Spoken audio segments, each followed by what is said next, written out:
Hello प्यारे बच्चों, आप सभी लोगों को आरएस रमेश का बहुत बहुत नमस्कार। मैं आरएस रमेश आप सभी का क्लाइंट एक्सेस पे हार्दिक स्वागत अभिनंदन करता हूं। तो यार, जैसा कि मैंने आपसे प्रॉमिस किया था कि 20 सितंबर से अपन आपका जो बैच अथर्व बैच है वो स्टार्ट करेंगे, और कल पहली क्लास भी आपकी थी। इसमें हमने सिलेबस को डिस्कस किया था, जो आपकी 12th की मैथमेटिक्स एनसीईआरटी पार्ट 1 उसका और पार्ट 2 का हमने सिलेबस डिस्कस किया था बहुत बढ़िया तरीके से। और मैंने आपसे रिक्वेस्ट भी की थी कि यार आप इंडेक्स में उसको बढ़िया तरीके से मेंटेन करना, और जो सिलेबस आप उसको फ्रंट पेज पे नोट कर लेना। जैसे जैसे आप आगे प्रोसीड करोगे तो आपको ये दिमाग में आपकी चीज रहनी चाहिए यार कि हमने वाला चैप्टर पढ़ लिया है या ये वाला चैप्टर पढ़ लिया। तो इस वजह से आपको जो नोट करने वाला काम था मैंने दिया था, और मुझे उम्मीद है कि आपने बढ़िया तरीके से उसको नोट किया होगा।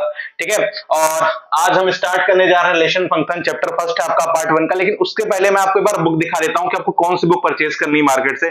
और मैं आपसे रिक्वेस्ट करूंगा कि आपको जो दो बुक है फटाफट से मैं एक बार दिखा दे रहा हूं। तो अगर आपको दिख रहा होगा तो यार ये मैथमेटिक्स 12th की पार्ट 1 की बुक है। अगर आप ध्यान से देखेंगे तो मैथमेटिक्स क्लास 12th की पार्ट 1 की ये बुक है, और कुछ इस तरीके से यार आपको बुक दिखाई देगी।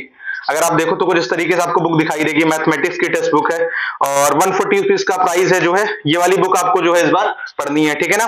और इसमें अगर मैं बात करूं पहले चैप्टर की, तो पहला चैप्टर आपका रिलेशन फंक्शन है जो आज हम पढ़ने जा रहे हैं। ठीक है, ये चैप्टर रिलेशन फंक्शन है। तो बढ़िया तरीके से मैं आपको पढ़ाने वाला हूं और सारी बातें आपको बताऊंगा, एक एक करके आप सारे पॉइंट्स को नोट करिएगा। और एक बात आपको स्टार्टिंग में और बता दे रहा हूं, देखो यार जो मैं लिखवाऊंगा ना आपको ये एक तरीके से नोट्स की तरीके मिलेगा। ठीक है ना, जो मैं लिखवा रहा हूं बस आपको वही वही नोट करते चलना है।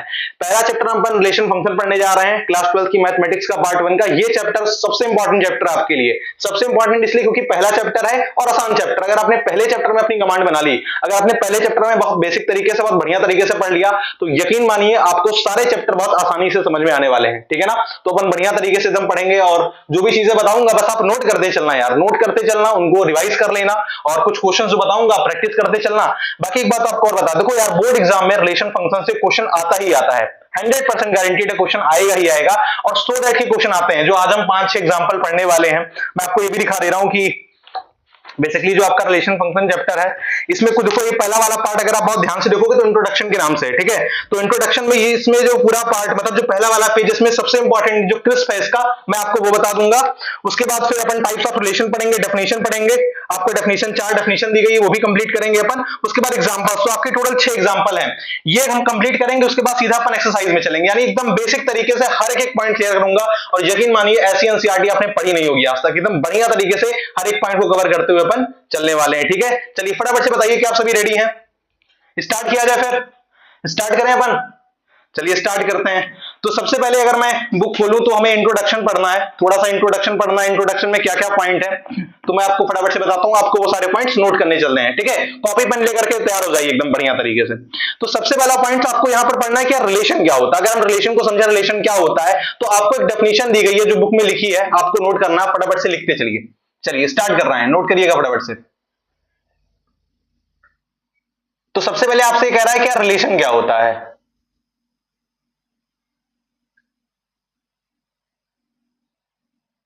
ठीक है, तो क्या सबसे पहले कह रहा है रिलेशंस क्या होता है। तो आपको यह बात समझना बहुत जरूरी है यार। देखो जब भी हम कभी रिलेशन की बात करते हैं तो हमेशा हम चीजों को पेयर में देखते हैं। आप पेयर में क्यों देखते हैं, जैसे मैंने आपको पहले ही बताया था जब बेसिक मैथमेटिक्स पढ़ रहे थे, आप किसी दो व्यक्ति का जब रिलेशन आप डिफाइन करते हैं, जब आप किसी दो व्यक्ति का रिलेशन डिफाइन करते हैं तो वहां पर दो ऑब्जेक्ट्स की या दो एलिमेंट की रिक्वायरमेंट होती है। जैसे अगर आप हस्बैंड का रिलेशन डिफाइन करेंगे वाइफ के साथ में, तो हस्बैंड हो गया मेल और वाइफ हो गई फीमेल, तो वहां पर दो लोग होने चाहिए। अगर आप भाई का रिलेशन डिफाइन करेंगे बहन के साथ में, तो भाई हो गया मेल और बहन होगी फीमेल, यानी दो लोग रहेंगे तब आप रिलेशन डिफाइन कर पाएंगे। बिना किसी दो ऑब्जेक्ट के, बिना किसी दो एलिमेंट के आप रिलेशन को डिफाइन ही नहीं कर सकते हैं। तो दो ऑब्जेक्ट और दो क्वांटिटी जो रिलेट करते हैं, दो ऑब्जेक्ट या दो क्वांटिटी जो रिलेट करते हैं, और उनमें एक ऐसा नहीं होना चाहिए, मतलब कनेक्शन होना चाहिए, उनके बीच एक लिंक होना चाहिए। ठीक है, ऐसे नहीं कि आप कैसे भी रिलेशन डिफाइन कर दीजिए, ऐसा नहीं, कुछ कनेक्शन कुछ लिंक होने चाहिए। उसके बिहाफ पे हम ये कहेंगे कि हाँ ये रिलेशन एग्जिस्ट करता है या रिलेशन एग्जिस्ट नहीं करता है। ठीक है, तो फटाफट से एक बार डेफिनेशन नोट करें, लिखें फटाफट से। टू ऑब्जेक्ट्स या फिर आप क्वांटिटीज करके लिख लीजिए। ठीक है, इसको फटाफट से नोट करें यार। टू ऑब्जेक्ट्स या क्वांटिटी आर रिलेटेड, अगर दो ऑब्जेक्ट या क्वांटिटी रिलेट करती है, आर रिलेटेड, टू ऑब्जेक्ट्स या क्वांटिटीज आर रिलेटेड, नोट करें फटाफट से।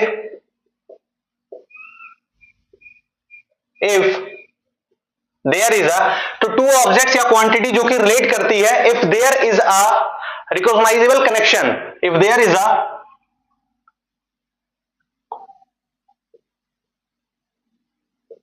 रिकोगनाइजेबल कनेक्शन, अगर उनके बीच कोई कनेक्शन है या फिर लिंक है, ठीक है ना।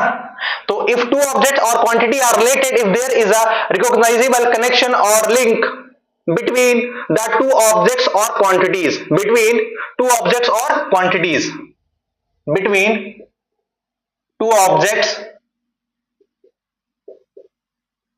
or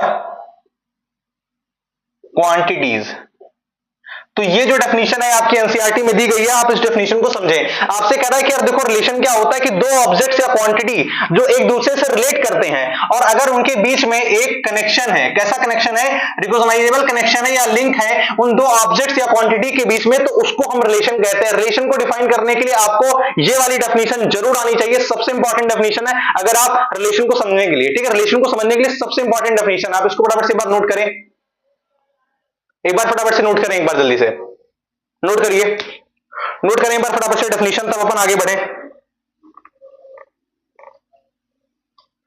चलिए ठीक है, अब एनसीईआरटी में एग्जांपल कैसे दे रहा, कैसे आपको समझना है कि यार ये रिलेशन है कि नहीं, उसको एक बार देख लेते हैं। तो आपसे कह रहा है कि लेट सेट ए बी, आपसे कह रहा है let set A B students, let set A be student of class 12th, ठीक है। तो सेट A क्या है, स्टूडेंट है किसके, क्लास 12th के। तो let set A be the student of class 12th of a school, किसी एक स्कूल के लिए, ठीक है। कोई एक स्कूल है उसमें जो क्लास 12th के स्टूडेंट है उसको हमने सेट A माना है, और उसके बाद कह रहा है late set B be the students of class 11th of same school, यानी उसी स्कूल में जो क्लास 11th के बच्चे हैं उसको हमने सेट B माना है, ठीक है। तो इस तरीके से आप एक बार फटाफट से इसको नोट कर लें, नोट करें। चलिए अब इनके बीच में कुछ रिलेशन आपको दिया गया, जो आपको रिलेशन एक बार यहां पर समझाने के लिए कुछ रिलेशन एनसीईआरटी में मेंशन किए गए हैं। तो उसमें कह रहा है then some of the examples. देखिए यार मैं पहले बता दे रहा हूं, हो सकता है आपको लगे कि शुरुआत में एकदम बेसिक से पढ़ा रहे हैं, क्या रिक्वायरमेंट है सब चीजों की। देखो रिक्वायरमेंट तो नहीं है बेसिकली, ऐसा नहीं कि आपसे एग्जाम में रिलेशन की डेफिनेशन पूछेगा, लेकिन अगर आपको रिलेशन की डेफिनेशन नहीं पता रहेगी तो आप reflexive relation, symmetric relation, transitive relation नहीं समझ पाएंगे। तो आपको ये सब चीजें आना जरूरी है, और 15-20 मिनट का यार स्टार्टिंग में रहेगा। शुरुआत में 15-20 मिनट एकदम बेसिक से पढ़ेंगे, और क्योंकि एनसीईआरटी में दिया गया इसलिए हमको पढ़ना अनिवार्य है, ठीक है ना। फटाफट से एक बार नोट करने चले। Then some of the example of relations of relation from A to B is। अब आपसे कह रहा है कुछ रिलेशन यहां पर एग्जांपल के तौर पे आपको दिए गए हैं, जो कि मैं रिलेशन आपको लिख करके दिखा देता हूं, ठीक है ना। चलिए फटाफट से एक बार नोट करेंगे अपन। जैसे पहला रिलेशन आपको दे रहा है, करली ब्रैकेट में लिखेंगे A, B belongs to A cross B such that A is brother of B, यानी A B का क्या है, भाई है, ठीक है ना। एक रिलेशन आपको ये दिया गया है। दूसरा रिलेशन आपको कौन सा दे रहा है, दूसरा रिलेशन आपको दे रहा है A, B such that A cross B, ठीक है। फिर लिखा है A is sister of B, यानी A जो है सिस्टर है किसकी, B की, ठीक है, बहन है। उसके बाद तीसरा रिलेशन आपको दे रहा है A, B belongs to,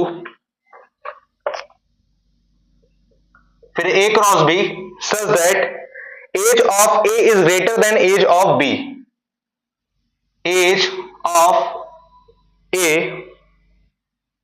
is greater than age of B, ठीक है ना। फटाफट से एक बार इसको आप नोट करते चलेंगे। उसके बाद चौथा आप देख लीजिए, कर्ली ब्रैकेट करके लिखना है। देखो यार, लिखने का जो तरीका रहेगा वो आपका इसी प्रकार से रहेगा, आप इसको नोट कर लीजिएगा एक बार, ठीक है ना। इंपॉर्टेंट चीजें हैं इसलिए मैं एकदम बेसिक तरीके से बता रहा हूं, क्योंकि अब स्टार्टिंग किया है, आज पहला लेक्चर है, तो एकदम बेसिक से अपन सारी चीजें रखने वाले हैं, ठीक है। टोटल मार्क्स, यहां से भी आपको एग्जांपल से रिलेशन समझ में आने वाला है एकदम, कि रिलेशन क्या होता है एकदम क्लियर हो जाएगा। तो कह रहा है total marks obtained bye A, total marks obtained bye A in the final examination, in the final examination, in the final examination is less than the total marks obtained by B, the total marks obtained by B, ठीक है ना। ये लिखा है इन the final examination, in the final examination, ठीक है। चलिए, तो ये आपके एनसीईआरटी में अगर आप बहुत ध्यान से देखेंगे तो मैंने यहां पर लिखा भी है, ये कुछ 5 एग्जांपल आपको दिए गए हैं, 4 एग्जांपल में नोट कर दिया, 5वां भी नोट कर देते हैं, ठीक है। 5वां एग्जांपल देखें, इसी तरीके से वो भी डिफाइन है,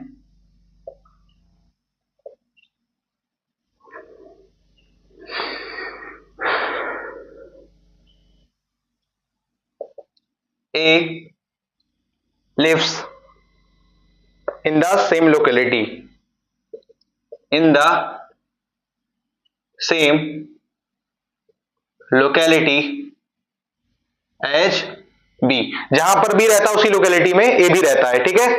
चलिए, बहुत बढ़िया यार। अब आपको कुछ बात मुझे बतानी जो आप समझेंगे। देखो यार, रिलेशन क्या होता है, एक बार फिर से रिपीट कर देते हैं, रिवाइज कर ला आपको, मतलब रिवीजन हो जाएगा आपका।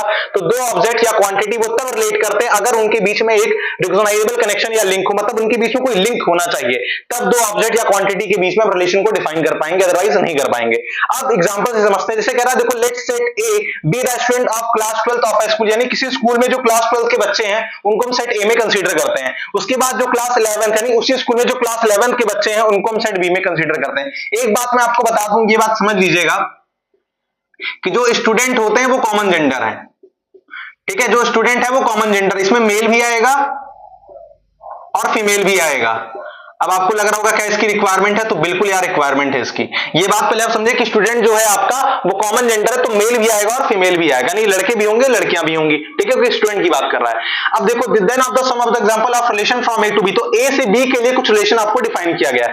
पहला रिलेशन देखें, यहां पर लिखा है करली ब्रैकेट लगा करके आपको लिखना है A comma B belongs to A cross B, A is brother of B, तो ए जो है वो ब्रदर है किसका, बी का, ठीक है। तो इन दोनों के बीच में कैसा रिलेशन है, भाई का रिलेशन। देखो ए बी का क्या है, भाई है, ठीक है ना, ये चीज क्लियर है। तो एक रिलेशन हम यहां पर डिफाइन कर सकते हैं, यानी इस वाले से हम ये रिलेशन डिफाइन कर पा रहे हैं, ठीक है ना, क्लियर है। तो सेट ए में ए आ जाएगा और सेट बी में ये वाला एलिमेंट आ जाएगा। ध्यान रखेंगे, ये एलिमेंट है, ये आपका सेट ए है, ये वाला सेट ए है, ये वाला सेट बी है, लेकिन ये जो ब्रैकेट में लिखा है ये एलिमेंट लिखा है, ये वाला जो है सेट ए से बिलोंग करेगा और ये वाला सेट बी से बिलोंग करेगा, ठीक है ना, क्लियर है। तो A is the brother of B, तो ये रिलेशन डिफाइन है। उसके बाद कह रहा है A is sister of B, यानी ए जो है यहां पर सिस्टर है बी की, तो सीधी सी बात है यार, फीमेल भी है मेल भी है, तो भाई भी हो सकते हैं बहन भी हो सकते हैं, दोनों रिलेशन यहां पर डिफाइन हो सकते हैं। तो A is a sister of B, ये भी रिलेशन यहां पर डिफाइन है। तीसरा देखें, यहां पर लिखा है age of A is greater than age of B, यानी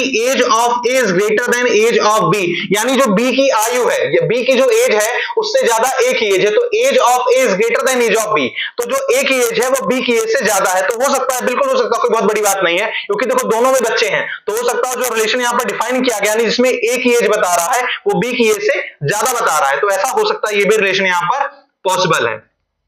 उसके बाद चौथा देखिए, लिखा है कि ए क्रॉस बी में लिखा है टोटल मार्क्स ऑब्टेन्ड बाय ए, यानी कोई फाइनल एग्जामिनेशन में देखो कह रहा है कि जो टोटल मार्क्स ऑब्टेन किया है कौन, A, is less than total marks obtained by B in the final examination. इसका मतलब ये है कि जो टोटल मार्क्स यानी आपका फाइनल एग्जामिनेशन हुआ था यहां पर स्कूल में, तो जो टोटल मार्क्स ऑब्टेन्ड किया गया है बाय ए के द्वारा, यानी एक ने जितना मार्क्स ऑब्टेन किया अपने फाइनल एग्जामिनेशन में, is less then the total marks obtained by B in the final examination. तो इसका मार्क्स इसके मार्क्स से कम है, तो ये भी रिलेशन डिफाइन है, क्योंकि दोनों बच्चे टेस्ट दिए होंगे फाइनल एग्जामिनेशन, तो इसका मार्क्स इसके एग्जाम से कम होगा, ठीक है ना। ये भी रिलेशन यहां पर डिफाइन है। उसके बाद पांचवा देखते हैं, यहां पर लिखा है A lives in the same locality as B, यानी जहां पर भैया ए रहता है, ठीक है, A lives in the same locality as B, जहां पर बी रहता है वहीं पर ए भी रहता है, या ये कह लो जहां पर ए रहता है वहां पर बी रहता है, क्योंकि सब एक ही जगह पे रह रहे हैं, दोनों की लोकेलिटी सेम है, तो ये रिलेशन यहां पर डिफाइन है। तो फटाफट से अब इसको आप कॉपी में नोट कर लें अगर आप चाहें तो, ठीक है। तो चलिए अब स्टार्ट करते हैं सबसे इंपॉर्टेंट पॉइंट। अब ये वाला जो पॉइंट है वो आपके लिए बहुत इंपॉर्टेंट होने वाला है। अब इसमें हम रिलेशन के बारे में समझने वाले हैं, क्या रिलेशन क्या होता है। देखो अभी तक जो हमने बताया था वो एनसीईआरटी बुक में दिया हुआ था, तो मुझे आपको बताना अनिवार्य था इसलिए, क्योंकि बुक में लिखा हुआ था। अब जो बताने जा रहा हूं वो आपके लिए इंपॉर्टेंट है यार। अब इसको आपको नोट में नोट करना है, वो तो आपके ऊपर था कि अगर आपको मन करे तो आप नोट कर सकते हैं, मान लीजिए नहीं इच्छा कर रही है आपकी तो आप मत नोट करें, कोई इसके लिए दिक्कत नहीं, लेकिन अब जो पॉइंट बताने जा रहा हूं आपको नोट करना ही करना है, ठीक है। तो चलिए समझते हैं कि रिलेशन होता क्या है, ये फटाफट से एक बार देख लेते हैं। अगर हम रिलेशन आर को, देखो रिलेशन जो होगा हमेशा आप यहां से आर से डिफाइन करेंगे, ठीक है, ऐसे लिख देना पड़ेगा आपको, तो हम ये समझ जाएंगे कि आप रिलेशन की बात कर रहे हैं। हालांकि रियल नंबर भी इसी से डिफाइन किया जाता है, लेकिन आपको पता चल जाएगा कि रियल नंबर कब कह रहा है या रिलेशन कब कह रहा है, ठीक है। नोटेशन एक हो सकते हैं, कोई दिक्कत की बात नहीं है यहां पर। चलिए अब देखें, तो यहां पर कह रहा है कि जो रिलेशन आर है अगर हम उसको डिफाइन करते हैं फ्रॉम ए टू बी, आपसे ये कह रहा हूं कि अगर कोई रिलेशन आर है, अगर उसको हम डिफाइन करते हैं फ्रॉम ए टू बी, तो जो आपका रिलेशन होगा वो ए क्रॉस बी का क्या होगा, सबसेट होगा। आपको ये समझ में आना चाहिए कि जो रिलेशन होगा वो आपका ए क्रॉस बी का क्या होगा, सबसेट होगा। क्या होगा, सबसेट होगा। ये जो सिंबल है वो सबसेट का है, ध्यान रखिएगा इसको, ये जो सिंबल है आपका ये सबसेट का है। तो अगर हम रिलेशन को डिफाइन करते हैं फ्रॉम ए टू बी, तो रिलेशन आपका सबसेट होगा ए क्रॉस बी का। अच्छा मान लीजिए कि हम रिलेशन को डिफाइन करते हैं फ्रॉम बी टू ए, अगर यहां पर मैं लिखता कि relation is defined from B to A, तो आपका जो रिलेशन होता ये सबसेट होता बी क्रॉस ए का। याद रखेंगे इस बात को, नोट कर लीजिएगा, बहुत इंपॉर्टेंट बात बता रहा हूं। हम अगर ए से बी के लिए रिलेशन डिफाइन कर रहे हैं तो आर सबसेट होगा ए क्रॉस बी का, अगर बी से ए के लिए कर रहे हैं तो रिलेशन सबसेट होगा बी क्रॉस ए का, अगर मान लीजिए सी से डी के लिए कर रहे हैं तो यही रिलेशन सबसेट होगा सी से डी के लिए, ठीक है। यानी R is the subset of C cross D. इसको नोट कर लें, सबसे इंपॉर्टेंट पॉइंट है ये, फिर आगे मैं बढ़ूं। एक बार नोट कर लें, एक बार नोट कर लीजिए इसको, बहुत इंपॉर्टेंट पॉइंट है। जो रिलेशन होगा आपका वो सबसेट होगा किसका, ए क्रॉस बी का, ठीक है। इसको फटाफट से एक बार नोट कर लीजिए। चलिए अच्छा, अगर जैसे मान लीजिए कि आप दो एलिमेंट लिख रहे हैं, जैसे मैं आपसे कह रहा हूं कि मान लीजिए हमें बताना है कि ये दो एलिमेंट जो है रिलेशन में है, जैसे ए कॉमा बी जो है वो रिलेशन में है, तो इसको कैसे बताना रहेगा। तो एक नोटेशन ये भी है, तो आपको लिखना पड़ेगा बिलोंग्स टू आर, यानी जो ए कॉमा बी है ये आर में बिलोंग करता। अगर ए कॉमा बी रिलेशन में बिलोंग करेगा यानी रिलेशन में है, तो आपको इस तरीके लिखना पड़ेगा। अगर मान लीजिए रिलेशन में नहीं है, अगर आपको ये लिखना है कि रिलेशन में नहीं है, तो आपको क्या करना पड़ेगा, सिंपल ऐसे लिखना है, बस ऐसे क्रॉस लगा देना। इसका मतलब होता है A comma B belongs to R, और यहां पर A comma B does not belongs to R, ठीक है। ये दोनों नोटेशन रिलेशन के हैं, ठीक है। नोट कर लें फटाफट से, एक बार इसको भी नोट करें, नोट करते चलिए। जितने पॉइंट बता रहा हूं आपको नोट करना है, ठीक है। जितने पॉइंट बता रहा हूं आपको नोट करना है। एक नोटेशन और भी है, अगर मान लीजिए ऐसा लिखा रहे तो ये भी एक नोटेशन है रिलेशन का, ठीक है। ये दोनों नोटेशन है, और करके लिख दे रहा हूं। चलिए, इसका मतलब ये होता है A is related to B, इसका मतलब होता है कि यहां पर ए जो है वो बी से रिलेट कर रहा है, तो इस तरीके से लिखोगे, इसका मतलब होता है A is related to B, A is related to B. इसका मतलब होता है B is related to A, ठीक है। दोनों में डिफरेंस है, याद रखेंगे। अगर आपको एक नोटेशन यहां पर दिखानी है रिलेशन के लिए, तो A is related to B या फिर बी इज रिलेटेड टू ए, ये दोनों नोटेशन है, रिलेशन को डिफाइन करते हैं, ठीक है। इसको भी नोट करें, एक बार नोट करते चलिए, ठीक है। समझ में आ रहा है ये पॉइंट। एक बार आप समझे कि रिलेशन को नोटेशन, अगर आपने नोटेशन समझ लिया कि रिलेशन को डिफाइन कैसे करना है या इन जनरल लिखते कैसे हैं, वो भी बता दे रहा हूं। और एक बात आप यहां पर डाल के लिख लीजिए, इन जनरल। अगर मान लीजिए आपको इन जनरल रिलेशन को लिखना है तो कैसे आप लिखोगे, तो जैसे सीधी सी बात है, मान लीजिए ए कॉमा बी अगर रिलेशन में बिलोंग कर रहा है तो इसको हम ऐसे भी लिख सकते हैं, यही मैं आपसे बता रहा था। अगर मान लीजिए बी कॉमा ए रिलेशन को बिलोंग कर रहा है, रिलेशन में आ रहा है, तो आप ऐसे लिख सकते हैं। ठीक है, यही मैंने बताया आपको अभी तक, ये पूरी समरी आपको बता रहा हूं, यही चीज मैंने आपको बताया अभी। नोट कर ले फटाफट से इसको, एक बार नोट करें, जल्दी से नोट करिए फटाफट से एक बार इसको। ठीक है, नोट कर लिया आपने। अच्छा, अब एक वर्ड आता है यार फंक्शन। फंक्शन क्या होता है? तो देखो, अब आप जब रिलेशन पढ़ोगे तो फिर आपने देखा रिलेशन एंड फंक्शन लिखा है, तो फंक्शन कुछ नया नहीं होता, फंक्शन बस इसी रिलेशन का एक स्पेशल काइंड होता है, स्पेशल टाइप होता है। ठीक है, तो इसको लिखें फटाफट से एक बार। फंक्शन को अपन ऐसे लिख रहे हैं, functions are special kind of relations. तो जो फंक्शन है वो क्या है? स्पेशल काइंड है किसका? रिलेशंस का। नोट कर लीजिएगा, functions are special kind of relation. Functions are special kind of relation. जो फंक्शंस हैं वो स्पेशल काइंड है किसके? रिलेशंस के। इसको नोट करते चलिएगा, आपके नोट्स बनती चली जाएगी। अगर आपने इसको नोट कर लिया तो आपको समझ में आ जाएगा। ठीक है, चलिए नोट करिए। नोट कर लिया आपने? एक पॉइंट और मैं आपको लिखवा देता हूं एनसीईआरटी से, बहुत इंपॉर्टेंट पॉइंट है, इसको नोट कर लेंगे तो आपको ये चीज समझ में आ जाएगी कि एनसीईआरटी में क्या क्या चीजें आपको दी हैं। तो देखो, एनसीईआरटी में लिखा है in this chapter we will study different type of relation function. तो इस वाले चैप्टर में हम डिफरेंट टाइप के रिलेशन और फंक्शन पढ़ेंगे, अभी आगे मैं आपको बताऊंगा। उसके बाद कह रहा हमें क्या पढ़ना है, तो देखो हम यहां पर इस चैप्टर में पढ़ने क्या वाले हैं। तो पहली बात, तुम different types of relation function पढ़ने वाले हैं।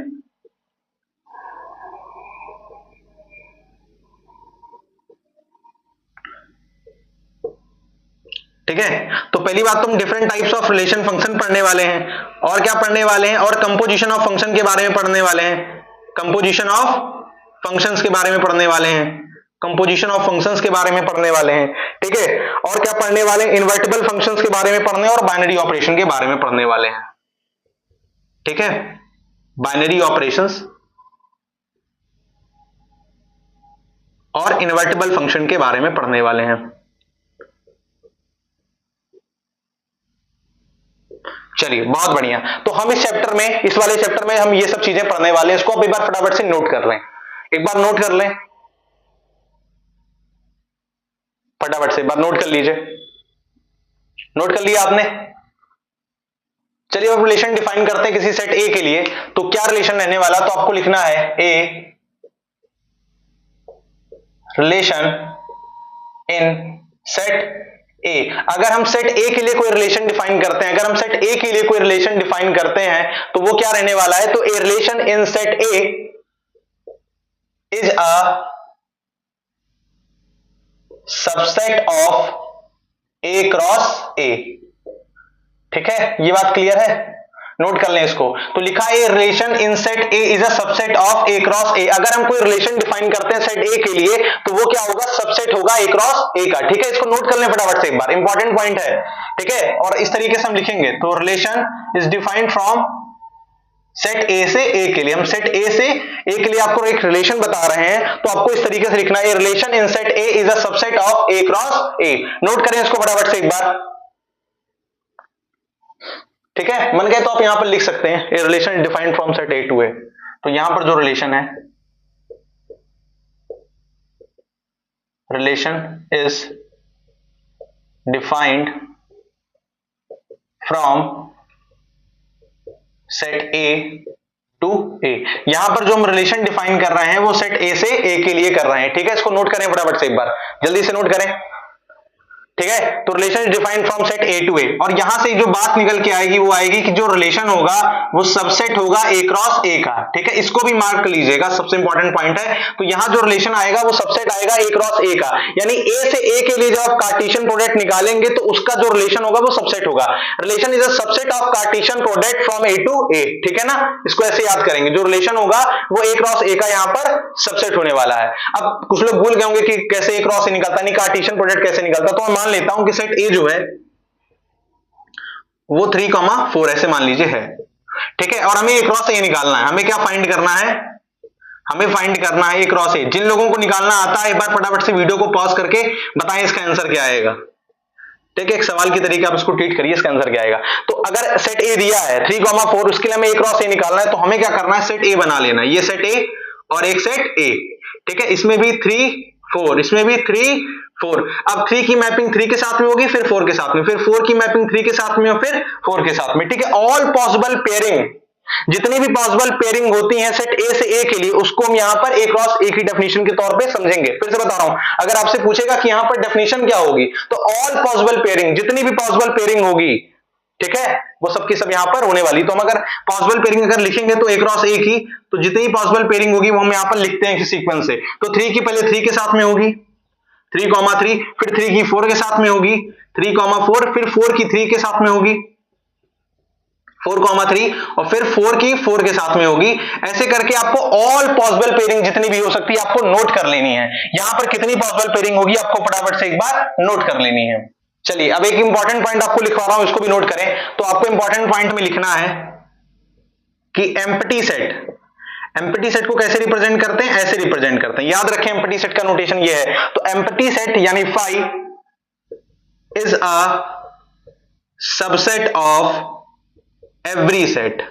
कहने का मतलब यह है कि जो एम्प्टी सेट होता है ये सभी सेट का क्या होता है, सबसेट होता है। तो empty set phi is a subset of every set. जैसे अगर आपको ये बताऊं कि आप मान लीजिए कोई सेट ए है, जैसे एग्जांपल ले लीजिए कोई सेट ए है, और अगर आप ए क्रॉस फाई करेंगे, किसी भी सेट का जब आप क्रॉस प्रोडक्ट यहां पर आप निकालेंगे फाई के लिए, तो वो हमेशा क्या आएगा, फाई आएगा। ठीक है, ये कार्टेशियन प्रोडक्ट हमने निकाला है, अगर ए क्रॉस फाई करेंगे तो हमेशा आंसर क्या आएगा, फाई आएगा। आप इसको ऐसे भी समझ सकते हैं, एग्जांपल से मैं आपको समझाता हूं बहुत आसानी से। देखिए एग्जांपल से आप समझिए, जैसे सेट ए में मान लीजिए एलिमेंट है 3, 4, 5। ठीक है, ये हो गया आपका सेट ए में आपके 3 एलिमेंट है 3, 4, 5, और सेट बी में आपके एलिमेंट हैं एक भी एलिमेंट नहीं, यानी 5, हमने 5 से लिख दिया। ठीक है, एक भी एलिमेंट नहीं है। अब हमें ए क्रॉस बी निकालना है, तो अगर हम ए क्रॉस बी निकालेंगे तो क्या इसका आंसर आएगा, भाई 5 आएगा। आपको मैंने क्या बताया था कि all possible pairing between two set, या all possible pairing between set A to B, यानी सेट ए से बी के लिए जितनी भी पॉसिबल पेयरिंग होगी वो सब सेट यहां पर मतलब जितने भी एलिमेंट होंगे आप सब इसको लिख देंगे यहां पर। ठीक है, लेकिन आप यहां पर देखें, यहां तो एक भी पेयरिंग पॉसिबल नहीं है। क्यों पॉसिबल नहीं है भाई, सेट बी में कोई एलिमेंट ही नहीं है, और पेयरिंग के लिए आपको मैंने बताया था एलिमेंट से ऑब्जेक्ट्स का होना बहुत जरूरी है। जब एलिमेंट ही नहीं रहेंगे तो आप पेयरिंग कैसे कर पाएंगे, पेयरिंग नहीं कर पाएंगे। तो ये चीज समझें। आप इसको ऐसे भी समझ सकते हैं कि आपके पास मान लीजिए 2 बॉक्स हैं, आपके पास 2 बॉक्स हैं, एक बॉक्स में 10 सेब हैं और एक बॉक्स में 10 आम है। सेब और आम रखे हैं, एक बॉक्स में 10 और एक बॉक्स में 10। तो मैंने आपसे कहा यार एक आम और एक सेब ले लो, उसको पेयरिंग करो। ठीक है, तो अगर ऐसे तो आप क्या नाम है 10 सेब और 10 आम रखें तो आप पेयरिंग कर लोगे बहुत आसानी से। भाई एक सेब उठाओगे, एक आम, फिर एक सेब, एक आम, तो ऐसे आप पेयरिंग कर लोगे। लेकिन मान लो अगर वहीं मैं आपसे कहूं कि एक बॉक्स रखा उसमें 10 सेब है लेकिन एक भी आम नहीं रखा है, एक भी आम नहीं रखा है, ऐसे 5, तो क्या आप पेयरिंग कर पाओगे, तो नहीं कर पाओगे। पेयरिंग के लिए भाई 2 ऑब्जेक्ट 2 एलिमेंट्स का होना अनिवार्य है, एकदम नेसेसरी। अगर नहीं होगा तो आप पेयरिंग नहीं कर पाएंगे, इस बात को अपने दिमाग में बैठा लें। ठीक है, हाँ।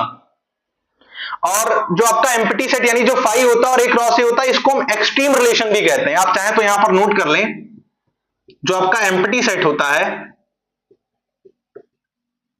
जो आपका एम्प्टी सेट यानी 5 होता है और ए क्रॉस ए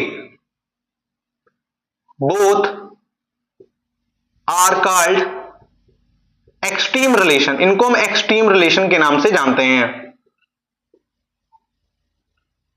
ठीक है ना, ये भी इंपॉर्टेंट पॉइंट आप नोट कर लीजिए, हो सकता हो कि आपको इससे क्वेश्चन देखने को मिल जाए। अब क्योंकि आपका एक क्रॉस ए तो निकालने को आएगा, डायरेक्टली तो पूछेगा नहीं, लेकिन आपसे ऐसे थोड़ा सा घुमा करके एक बार समझ सकता है। तो आप इसको नोट कर लें फटाफट से एक बार जल्दी से। चलिए अब एनसीईआरटी में एक आपको एग्जांपल दिया गया समझने के लिए, उसको एक बार देख लेते हैं कि अगर ये एग्जांपल रहेगा तो उसको हम कैसे समझने वाले हैं। आइए एक बार इस पे थोड़ा सा फोकस करते हैं। ठीक है, आइए देख लेते हैं एक बार। तो आपसे कह रहा है ए रिलेशन आर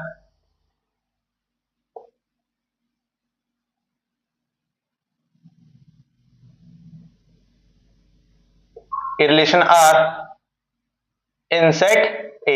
आपसे कह रहा है एक रिलेशन आर है जो कि डिफाइन किया गया किसके लिए, सेट ए के लिए। ठीक है, A relation R in set A 1, 2, 3, 4 given by. ठीक है, और ये आपको दे रहा है कि एक रिलेशन आर है किसी सेट ए के लिए 1, 2, 3, 4 ऐसे दिया गया है, और इसका रिलेशन किस तरीके से डिफाइन किया गया आपको ये बता देता। तो रिलेशन आपका कुछ इस प्रकार से डिफाइन है कि जो रिलेशन है आपका सच दैट, ठीक है, जो आपका रिलेशन है वो करली ब्रैकेट लगा करके आपको लिखना है A comma B, such that A minus B जो है आपको ए में से बी को सब्ट्रैक्ट करना है, और ये 10 आना चाहिए। ठीक है, चलिए अब बताइए क्या ये पॉसिबल है? एक बार देख लीजिए, वीडियो को पॉज कर लीजिए। क्या सवाल आपसे बनना है, आपको आंसर करना है, क्या यहां पर पॉसिबल है, क्या यहां पर पॉसिबल पेयरिंग आएगी? फटाफट से बताएं, देख लें एक बार जरा सा, इंपॉर्टेंट है ये, इसका आंसर करना है आपको। चलिए मैं कर रहा हूं, अब देखिए, देखो यहां पर क्या कह रहा है कि जो रिलेशन आर है, ये relation R in set A, किसी सेट ए के लिए, तो कर्ली ब्रैकेट लगा के लिखना है 1, 2, 3, 4 given by R is equal to curly bracket A comma B such that A minus B is equal to 10 के। आपको क्या करना है कि ए में से बी को सबट्रैक्ट करना और 10 के बराबर यानी 10 के बराबर आना चाहिए। आप ये देखो यहां पर जितने भी नंबर दिए हैं ए कॉमा बी सेट ए में ही बिलोंग करेंगे। ठीक है, अब यार दो में से अगर आप एक को सबट्रैक्ट करते हो, या मान लीजिए हम ऐसे करते हैं कि सेट यहां से कुछ भी आप कर लो, यहां पे दो में से एक को सबट्रैक्ट करो तो एक आएगा, एक में से दो करो, मतलब यहां पर आप कुछ भी कर रहे हो, लेकिन यहां से a माइनस बी करने पर 10 तो नहीं आने वाला है, हो ही नहीं सकता। क्यों? रीजन क्या है? नंबर ही 4 तक है, 1, 2, 3, 4, इसमें से किसी को भी सबट्रैक्ट कर लो आप, किसी में से, मान लो 4 सबसे बड़ा है, 4 में से 1 को करो तब भी 3 आएगा, 3 में से 2 करो 1 आएगा। कहने का मतलब यहां पर ये आप किसी भी नंबर को यहां पर सबट्रैक्ट कर लीजिए, लेकिन कोई आंसर नहीं आने वाला है। तो जब यहां पर कोई आंसर नहीं आएगा तो यहां पर आने वाला एम्प्टी सेट। क्यों? क्योंकि कोई पेयरिंग पॉसिबल नहीं है। तो आपको यहां पर लिखना पड़ेगा एम्प्टी सेट यानी फाई, यहां पर आपको लिखना पड़ेगा एम्प्टी सेट यानी phi as no pair A comma B satisfy this condition, as no pair of A comma B which satisfy the given condition. और कंडीशन क्या दिया हुआ था? यहां पर दिया हुआ था a minus B is equal to 10 के। तो इसको एक भी कंडीशन सेटिस्फाई नहीं कर रही, इसका आंसर आ जाएगा आपका एम्प्टी सेट यानी 5। ठीक है ना? चलिए अब इसी में एक रिलेशन और यहां पर दे रहा है आपका, अगर यहां पर हो जाए r dash is equal to, curly bracket लगा के लिखना है आपको a comma B such that a minus B is equal to greater than और इक्वल टू 0 के। अब बताएं क्या यहां पर रिलेशन डिफाइन होगा? यानी यहां पर आपसे कह रहा सेट ये वाला रहेगा, यानी सेट ए जो है यहां पर ये ऊपर वाला ही रहने वाला है, इसमें कोई चेंज नहीं होगा। यानी दोनों को सबट्रैक्ट करिए, या तो 0 से बड़ा आए और या तो 0 आए। तो सीधी सी बात, अगर 2 में से 1 को सबट्रैक्ट करेंगे तो 1 आएगा, 0 से बड़ा है, ऑब्वियस सी बात है। 3 में से 2 को सबट्रैक्ट करेंगे तो 1 आएगा, 4 में से 2 को सबट्रैक्ट करेंगे 2 आएगा, 3 में से 1 को सबट्रैक्ट करेंगे 1 आएगा। यानी सबसे मिनिमम जो आ रहा है, आप किसी में से भी सबट्रैक्ट करिए, सबसे मिनिमम यहां पर 1 आ रहा है, 1 से मिनिमम नहीं आ रहा है। तो कहने का मतलब यार ये यहां पर ये है कि इसमें सभी पेयरिंग पॉसिबल है, इसमें सभी पेयरिंग पॉसिबल है, ऐसा एक भी एलिमेंट नहीं आ रहा है जो यहां पर पॉसिबल ना हो। ठीक है, तो जो आपको गिवन सेट है, जो यहां पर सेट दिया है, वो यहां पर सारी पेयरिंग हो रही है, तो यहां पर इसका आंसर ये आ जाने वाला। आपको इसको आंसर को लिखना पड़ेगा, तो आंसर में आप लिखें the whole set A cross A, जितना भी सेट है the whole set A cross A. तो आपको लिखना है the whole set A cross A as all pair A comma B, as all pair a comma b।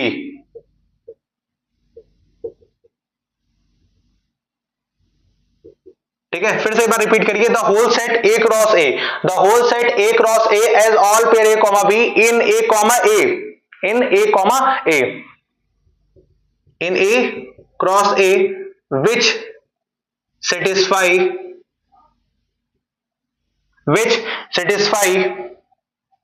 a minus be less than और equal to 0 के। ठीक है, ये आपका एनसीईआरटी में दिया हुआ था तो मैंने लिख दिया। ठीक है, ये एनसीईआरटी का गिवन एग्जांपल है जो आपको यहां पर नोट करते चलना है। चलिए अब समझ लेते हैं एम्प्टी रिलेशन क्या होता है। एनसीईआरटी में आपको एम्प्टी रिलेशन की डेफिनेशन दिया हुआ है, तो यार हम पूरी डेफिनेशन तो लिखेंगे नहीं, क्योंकि देखो डेफिनेशन जो दी हुई है किताब में वो थोड़ी सी बड़ी है, और डेफिनेशन से आपको सवाल भी नहीं पूछेगा, क्योंकि 11th में आपका एम्प्टी सेट वगैरह था। एक बार मैं डेफिनेशन पढ़ देता हूं एनसीईआरटी में क्या डेफिनेशन लिखी है एम्प्टी रिलेशन की। तो आप देखेंगे यहां पर डेफिनेशन 1 करके लिखिए, A relation R in set A is called empty relation if no element of A is related to any element of A that is R is equal to 5 subset of A cross A. यार देखो कहने का मतलब क्या, मैं आपको एक word में समझाता हूं। आपसे कह रहा है कि यार एम्प्टी रिलेशन क्या होता है। देखो कोई रिलेशन आर मान लो सेट ए से के लिए डिफाइन है, कोई रिलेशन आर आपका सेट ए के लिए डिफाइन है, तो वो एम्प्टी रिलेशन कब होगा?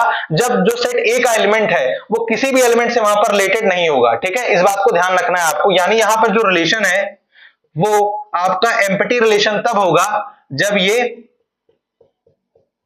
यहां पर a क्रॉस a आपका फाई के बराबर आ जाएगा, तो इसको एम्प्टी रिलेशन कहेंगे। यानी जब आप a क्रॉस a निकालेंगे और उसमें एक भी पॉसिबल पेयरिंग नहीं आपको दिखाई देगी, यानी कोई भी एलिमेंट यहां पर सेट a का, कोई भी एलिमेंट यहां पर सेट a का किसी भी एलिमेंट सेट a के साथ में जब पेयरिंग नहीं बनाएगा, तो यहां पर जब a क्रॉस a आप निकालोगे फाई के बराबर आएगा, यानी कोई एलिमेंट नहीं आएगा, तो उसको बोलेंगे एम्प्टी रिलेशन। ठीक है, इस डेफिनेशन को फटाफट से नोट करें, उसके बाद अपन दूसरी डेफिनेशन पढ़ने जा रहे हैं।